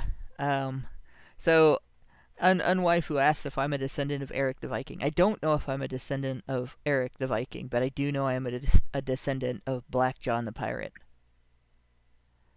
So there was literally a nickname for my pirate ancestor, and that was actually not a pirate from very ancient times. This was a relative that my grandmother was not allowed to stay home when he came to visit during her childhood. So there you go.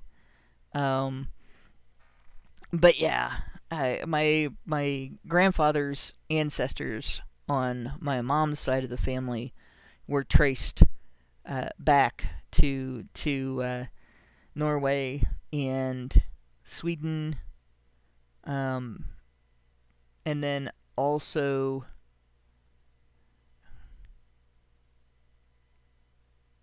I have to remember. Anyway, there were 3 different areas, so yeah. But and then when I got my DNA tested, I found that I also the DNA test came back and said Iberian, and I am like, what's that? So I look, and that's from Spain. I have nothing in my family tree that explains that. So you can draw whatever conclusions you want from that. Being that this is the men's rights movement, I know a few different ones that could be.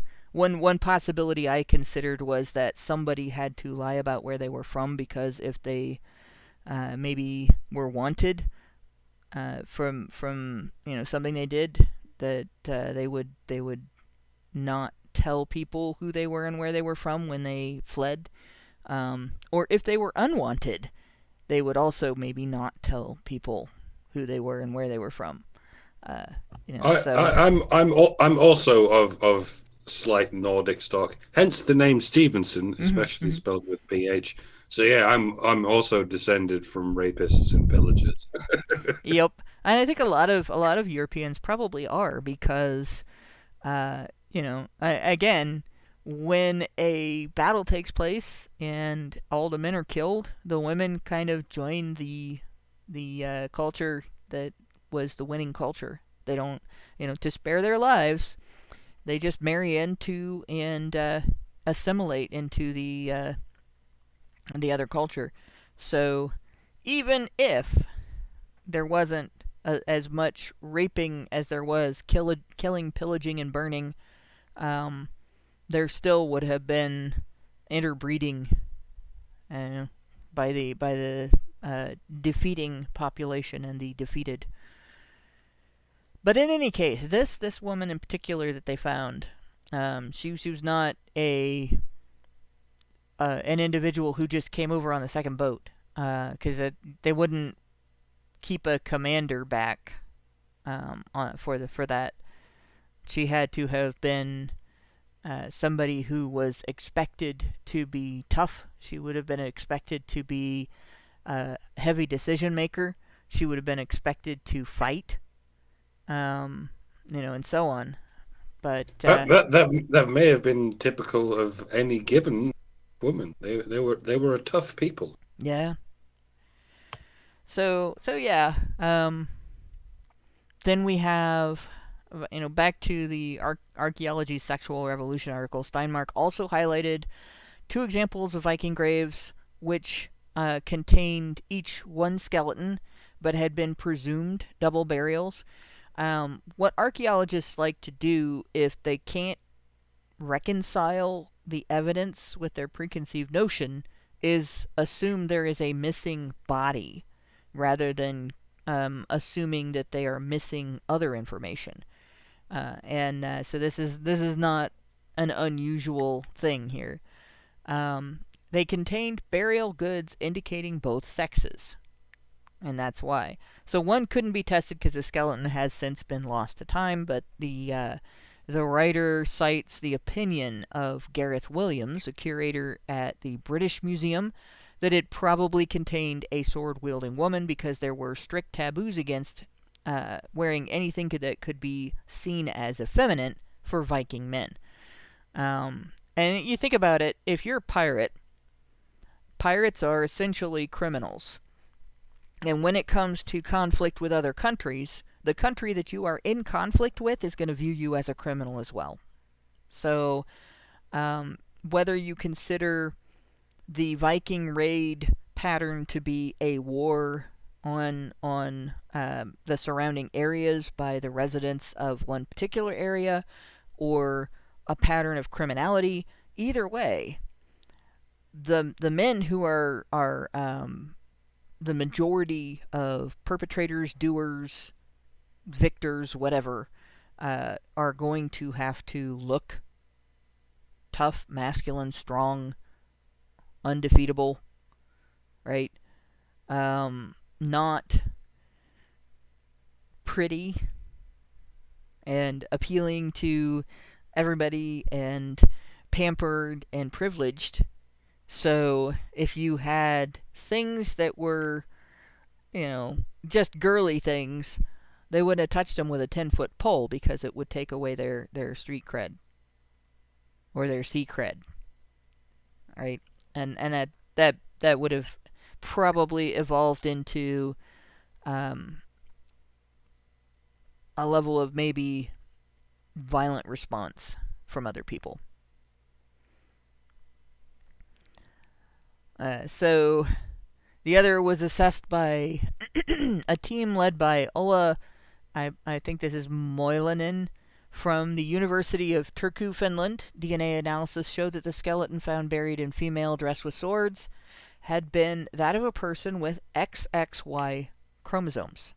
It's Klinefelter syndrome, which the writer supposed probably looked no different than your average XY male, but Klinefelter syndrome can make you look a little different from average. For instance, it can make you a little curvy. It can make you have bigger breast tissue. It can make your face look a little more delicate. So that might not be that might have been a bad assumption. That's any other kind of intersex condition. It's extremely rare. Yes. Even rarer than anything we can draw up as a kind of transsexual person nowadays. It's intersex people are, literally 0.001. I think that's the right amount of zeros. The chances of such a person being preserved by history and not just rotted by the worms and such is, you got to take 0.0.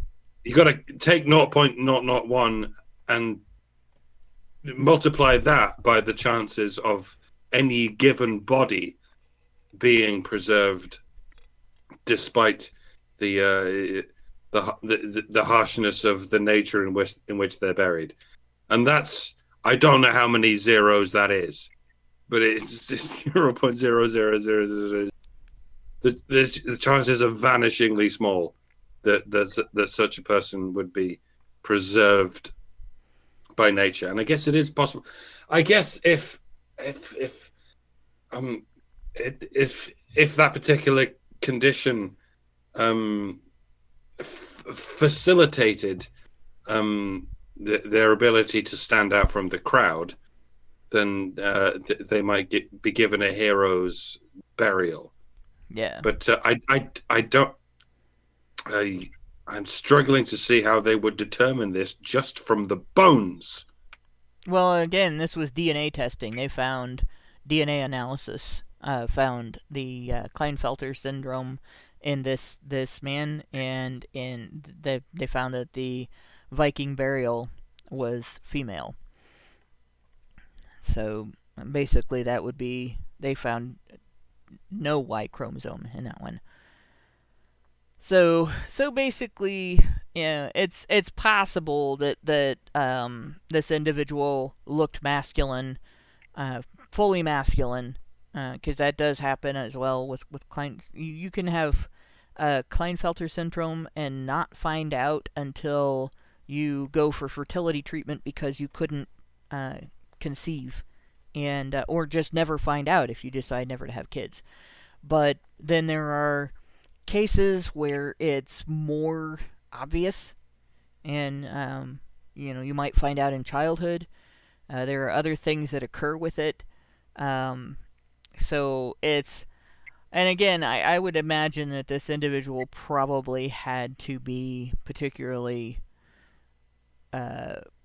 respected for other things accomplished in some way or another in order for this to have been tolerated, because otherwise it would have probably resulted in mistreatment, just because, breaking gender norms of the time. But what's interesting is, for an individual who maybe had less of the hallmarks of masculinity in their build, their capabilities, and everything, to be able to do that, it still indicates that, again, women don't have a whole lot of excuse. So we've seen female warriors, we've seen warriors that weren't the most masculine, reaching levels of prestige and accomplishment.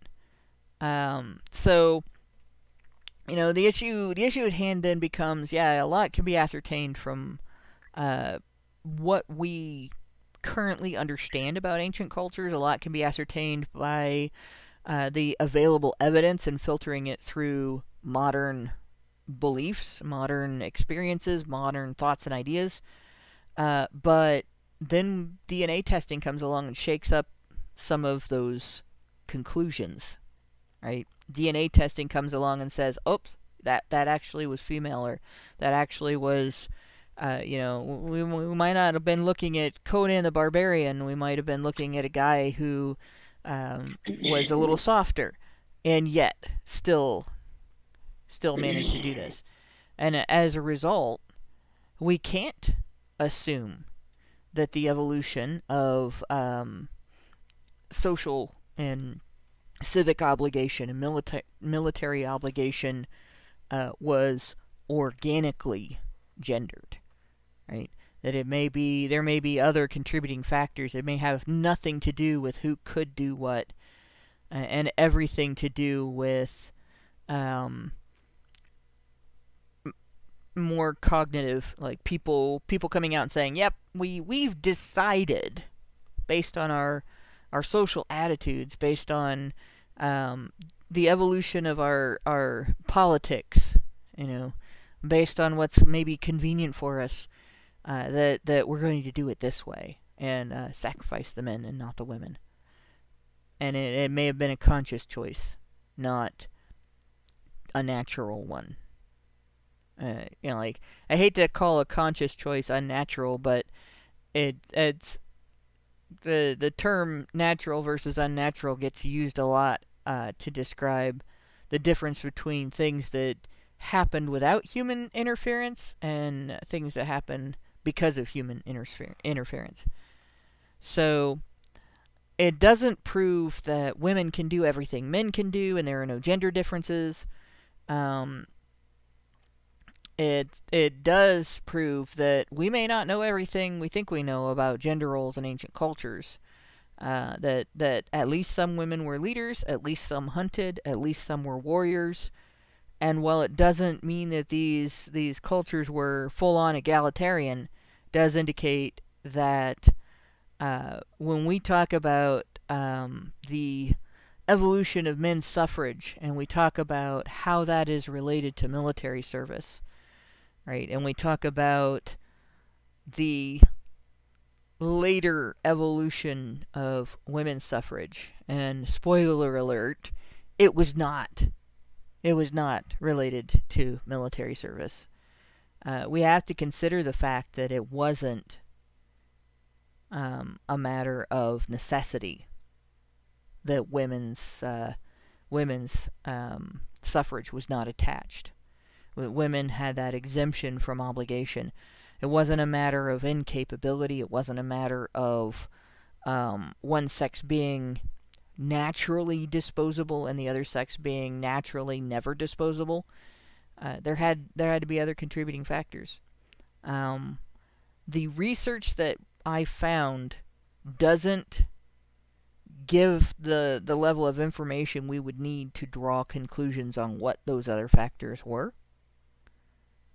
Just that, you know, it was the choice more than the imposition of nature. The choice of the so-called chauvinistic, misogynistic, women-oppressing patriarchy to not sacrifice women like men were sacrificed. So that's basically my my show notes in a nutshell. Big nutshell, 2-hour nutshell, but yeah. And as far as the reporting on the study goes, I know I've got some people echoing genetic fallacy in the chat.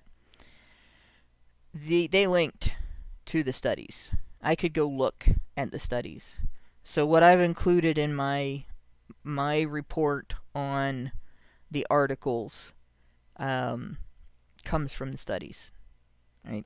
And like I said, I don't agree with all of the writers' conclusions of the articles, and things like assuming that the man with XXY syndrome just was looked like any other guy. Things like that don't necessarily they're not guaranteed, right? And it cannot be assumed that because we found one high-ranking warrior woman given a burial of honor from among Vikings, that half the Viking military, half the military or fighting force from Northern Europe was women or anything like that. But it does show that the capability was there. It does show that there wasn't...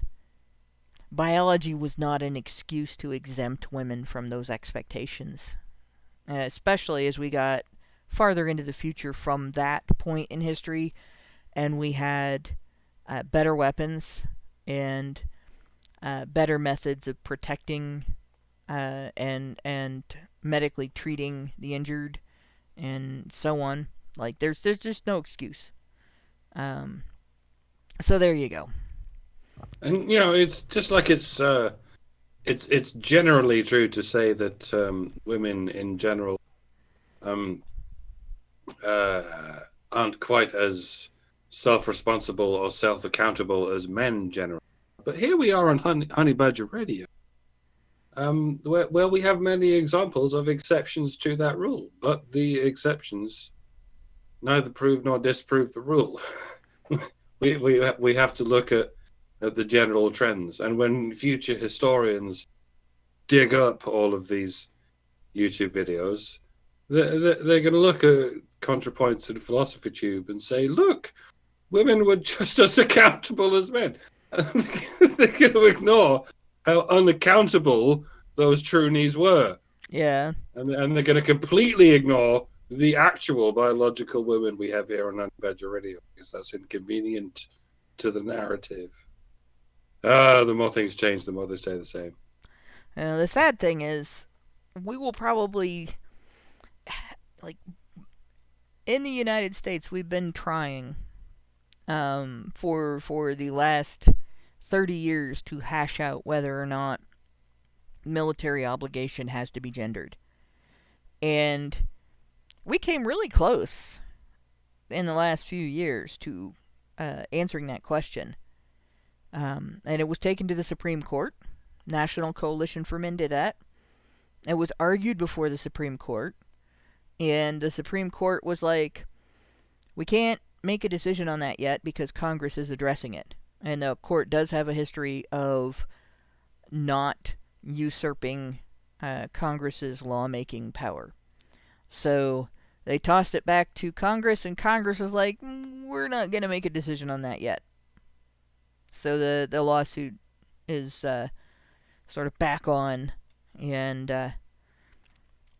we'll have to wait and find out what the court says, since Congress whiffed. But there have been other countries.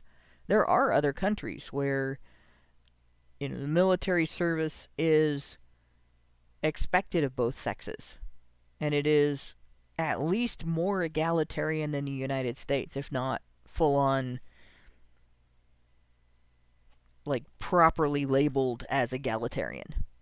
And it works, right? It's something that they've been doing for quite some time. So it's not as though they started it just a few years ago and it's an experiment to see if it will work or not. It does. It's just that we have this, in Western society, we have this idea that we should protect the women. And I think it would be better if we didn't. Not because I want women to get killed in war, but because I think war would happen less under that circumstance. And because I think that women might be a little more mindful who they vote for if it was their asses on the line. So, I don't know, with that, do you guys have anything else to add? What if we just protected each other? I mean, I don't know along what lines. I don't want to go all John Lennon on you and say what if they would know about people's, but what if we did what we could to protect each other in terms of, let's say, whoever's closest to us. We can't protect all 8 billion of us, but let's restrict things to what is realistic. We can protect our families. We can protect our friends. We can maybe even protect those of us in the same country as us, or in what could be called the same culture as us. But we can't proclaim to protect all women. And in the meantime, we go, men, what? No, we don't need to protect them, even though there's 4 billion of them. That seems to be the wrong place at which to draw the line, because you're protecting more people than you can possibly protect, and you're not even protecting the men in your own family. That's a fucked up place to draw the line. Yep, very much so, and sadly. It will take, I think, women having to step up and be at risk at least close to as much as men for women to realize that, because apparently when it's their fathers, their brothers, their husbands, their sons at risk, they don't. Women can protect men. I think that's a moral of the story that I would like to try and get, because as obvious as it sounds to you and I and all of us and everyone listening, it's not even rudimentary to an alarming amount of people out there. What, women protecting men? No. It's not obvious to tradcons. It's not obvious to feminists or any of the people in between who've been infected with this misandric contagion. Everyone knows men should protect women, yes. No one's ever disputed that. But what about the idea that women can protect men? Yeah, why the fuck not? Why not? Tell me why not. Yeah, why is that revolutionary? Exactly. It wasn't in my neighborhood when I was growing up. If somebody picked on my brother, they picked on my brother and me. Just the same as if somebody picked on me, they picked on me and my brother. And that was that way throughout my entire childhood. Like, we stood by each other. And I don't know why people can't do that. Rather, I don't know why women can't do that for men.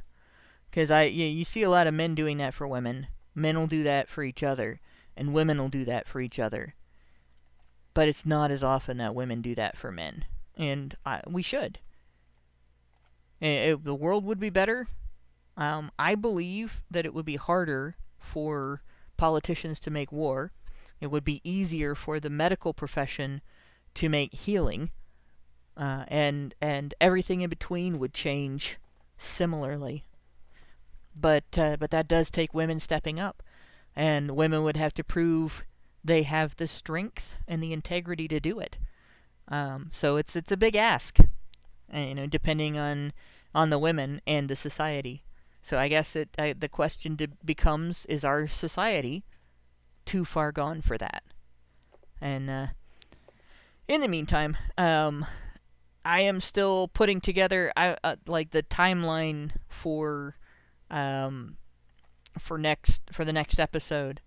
I didn't forget about that. I just didn't want to get into that without establishing this first, because when we look at that timeline, there's still a lot to relate military service to suffrage coming up, and I wanted the difference in trajectory between how voting rights evolved for men and how voting rights evolved for women to be viewed in the context of what understanding we gained this week. So with that, I'm going to go into... We don't have a lot of super chats and super chows, but we have... Meredith G gave us $5 at the beginning and said, HBR Talk 304, honey for the Badgers. Yeah, and this is the unmodified show. But then we have Albert Nader Retro gave us $2 Canadian and said episode 304, haha 304, catch up, women most affected. And we do not have any Rumble rants, any paid Rumble rants. But Mangaka points out what I'm talking about sounds like reciprocity, and then sort of mocks feminists. Oh, reciprocity, that's basically feminism. But of course, if it was, feminism would have taken entirely different paths on everything than they actually did. So there you go. And with that, thanks to my two co-hosts for sticking out the long sausage. This one was kind of long because I didn't want to split this into two shows. So I could have stopped halfway through, but I didn't. And thanks to everybody for listening and for the great discussion in the chat. There was a lot of very thoughtful discussion that took place in the chat. So that was kind of neat and interesting. I kept getting distracted because I kept watching, and I thought, I don't want this to become the Hannah Replies to the chat show. But I think that there's a lot more to discuss on this topic. But I think more evidence is needed to draw any further conclusions than biology is not what kept women from being as obligated to civic duty and military service as men. It has to be more complicated than that. I don't think there's anything more that we can add. So, but thanks again. Darren sent a super just now. It's the fact that girls are raised to not consider how they affect others, yes, and or they're allowed to forget when they pass a certain age. Or the more terrible option is when girls become women, they consider the best way to hurt men is how they could otherwise protect them. See Amber Heard. Yeah. It might be a combination of all of those, actually. I don't know why it's not showing up on Restream, but for some reason Xeranx is Super Chow. Oh, it is a Super Chow, that's why. Not Super Chat. Okay. And yeah. Sorry about that. My headphones are driving me nuts. Girls are raised to be narcissistic. There isn't a better way to put that. It's sad. It's harmful. particularly to the people that they're going to affect in their adult life, especially men. It's harmful to their children, their future children, if they have any. And it's not really beneficial to the girls either. And it's not normal. No. This is what we need to get across to people. It seems normal, but it's not because it's normal. It's because it's been normalized. Yeah. And you can denormalize it. And it's kind of important, too, because narcissism is a stumbling block to success. It's a stumbling block to the success of the people around the narcissist, who are going to be continually sabotaged by the narcissist. And it is a stumbling block to the narcissist, who is going to fail at all of the characteristics and behaviors that are required for success. So it detracts from the experiences of everybody involved in the person's lives. And it just has to be the dumbest thing that we have incorporated into our child rearing. So we raise girls to be narcissistic, and we raise boys to put up with it. And it's like raising our children to be codependent and to be saddled into relationships where the female partner is abusive. It's not fair to anybody, and it needs to stop. But in the meantime, so does the show. So not that it needs to stop permanently, but it does need to end sometime tonight. So with that, I am going to take us out. Thanks again to everybody for listening and participating. And thanks to everybody who worked in the background to make HBR Talk happen. Good night, all. See you next Thursday. See you next Thursday. Men's rights activists are machines, dude. Okay? They are literal machines. They are talking point machines. They are impossible to fucking deal with, especially if you have like a couple dudes who have good memory on top of that too. Holy shit, you're fucked.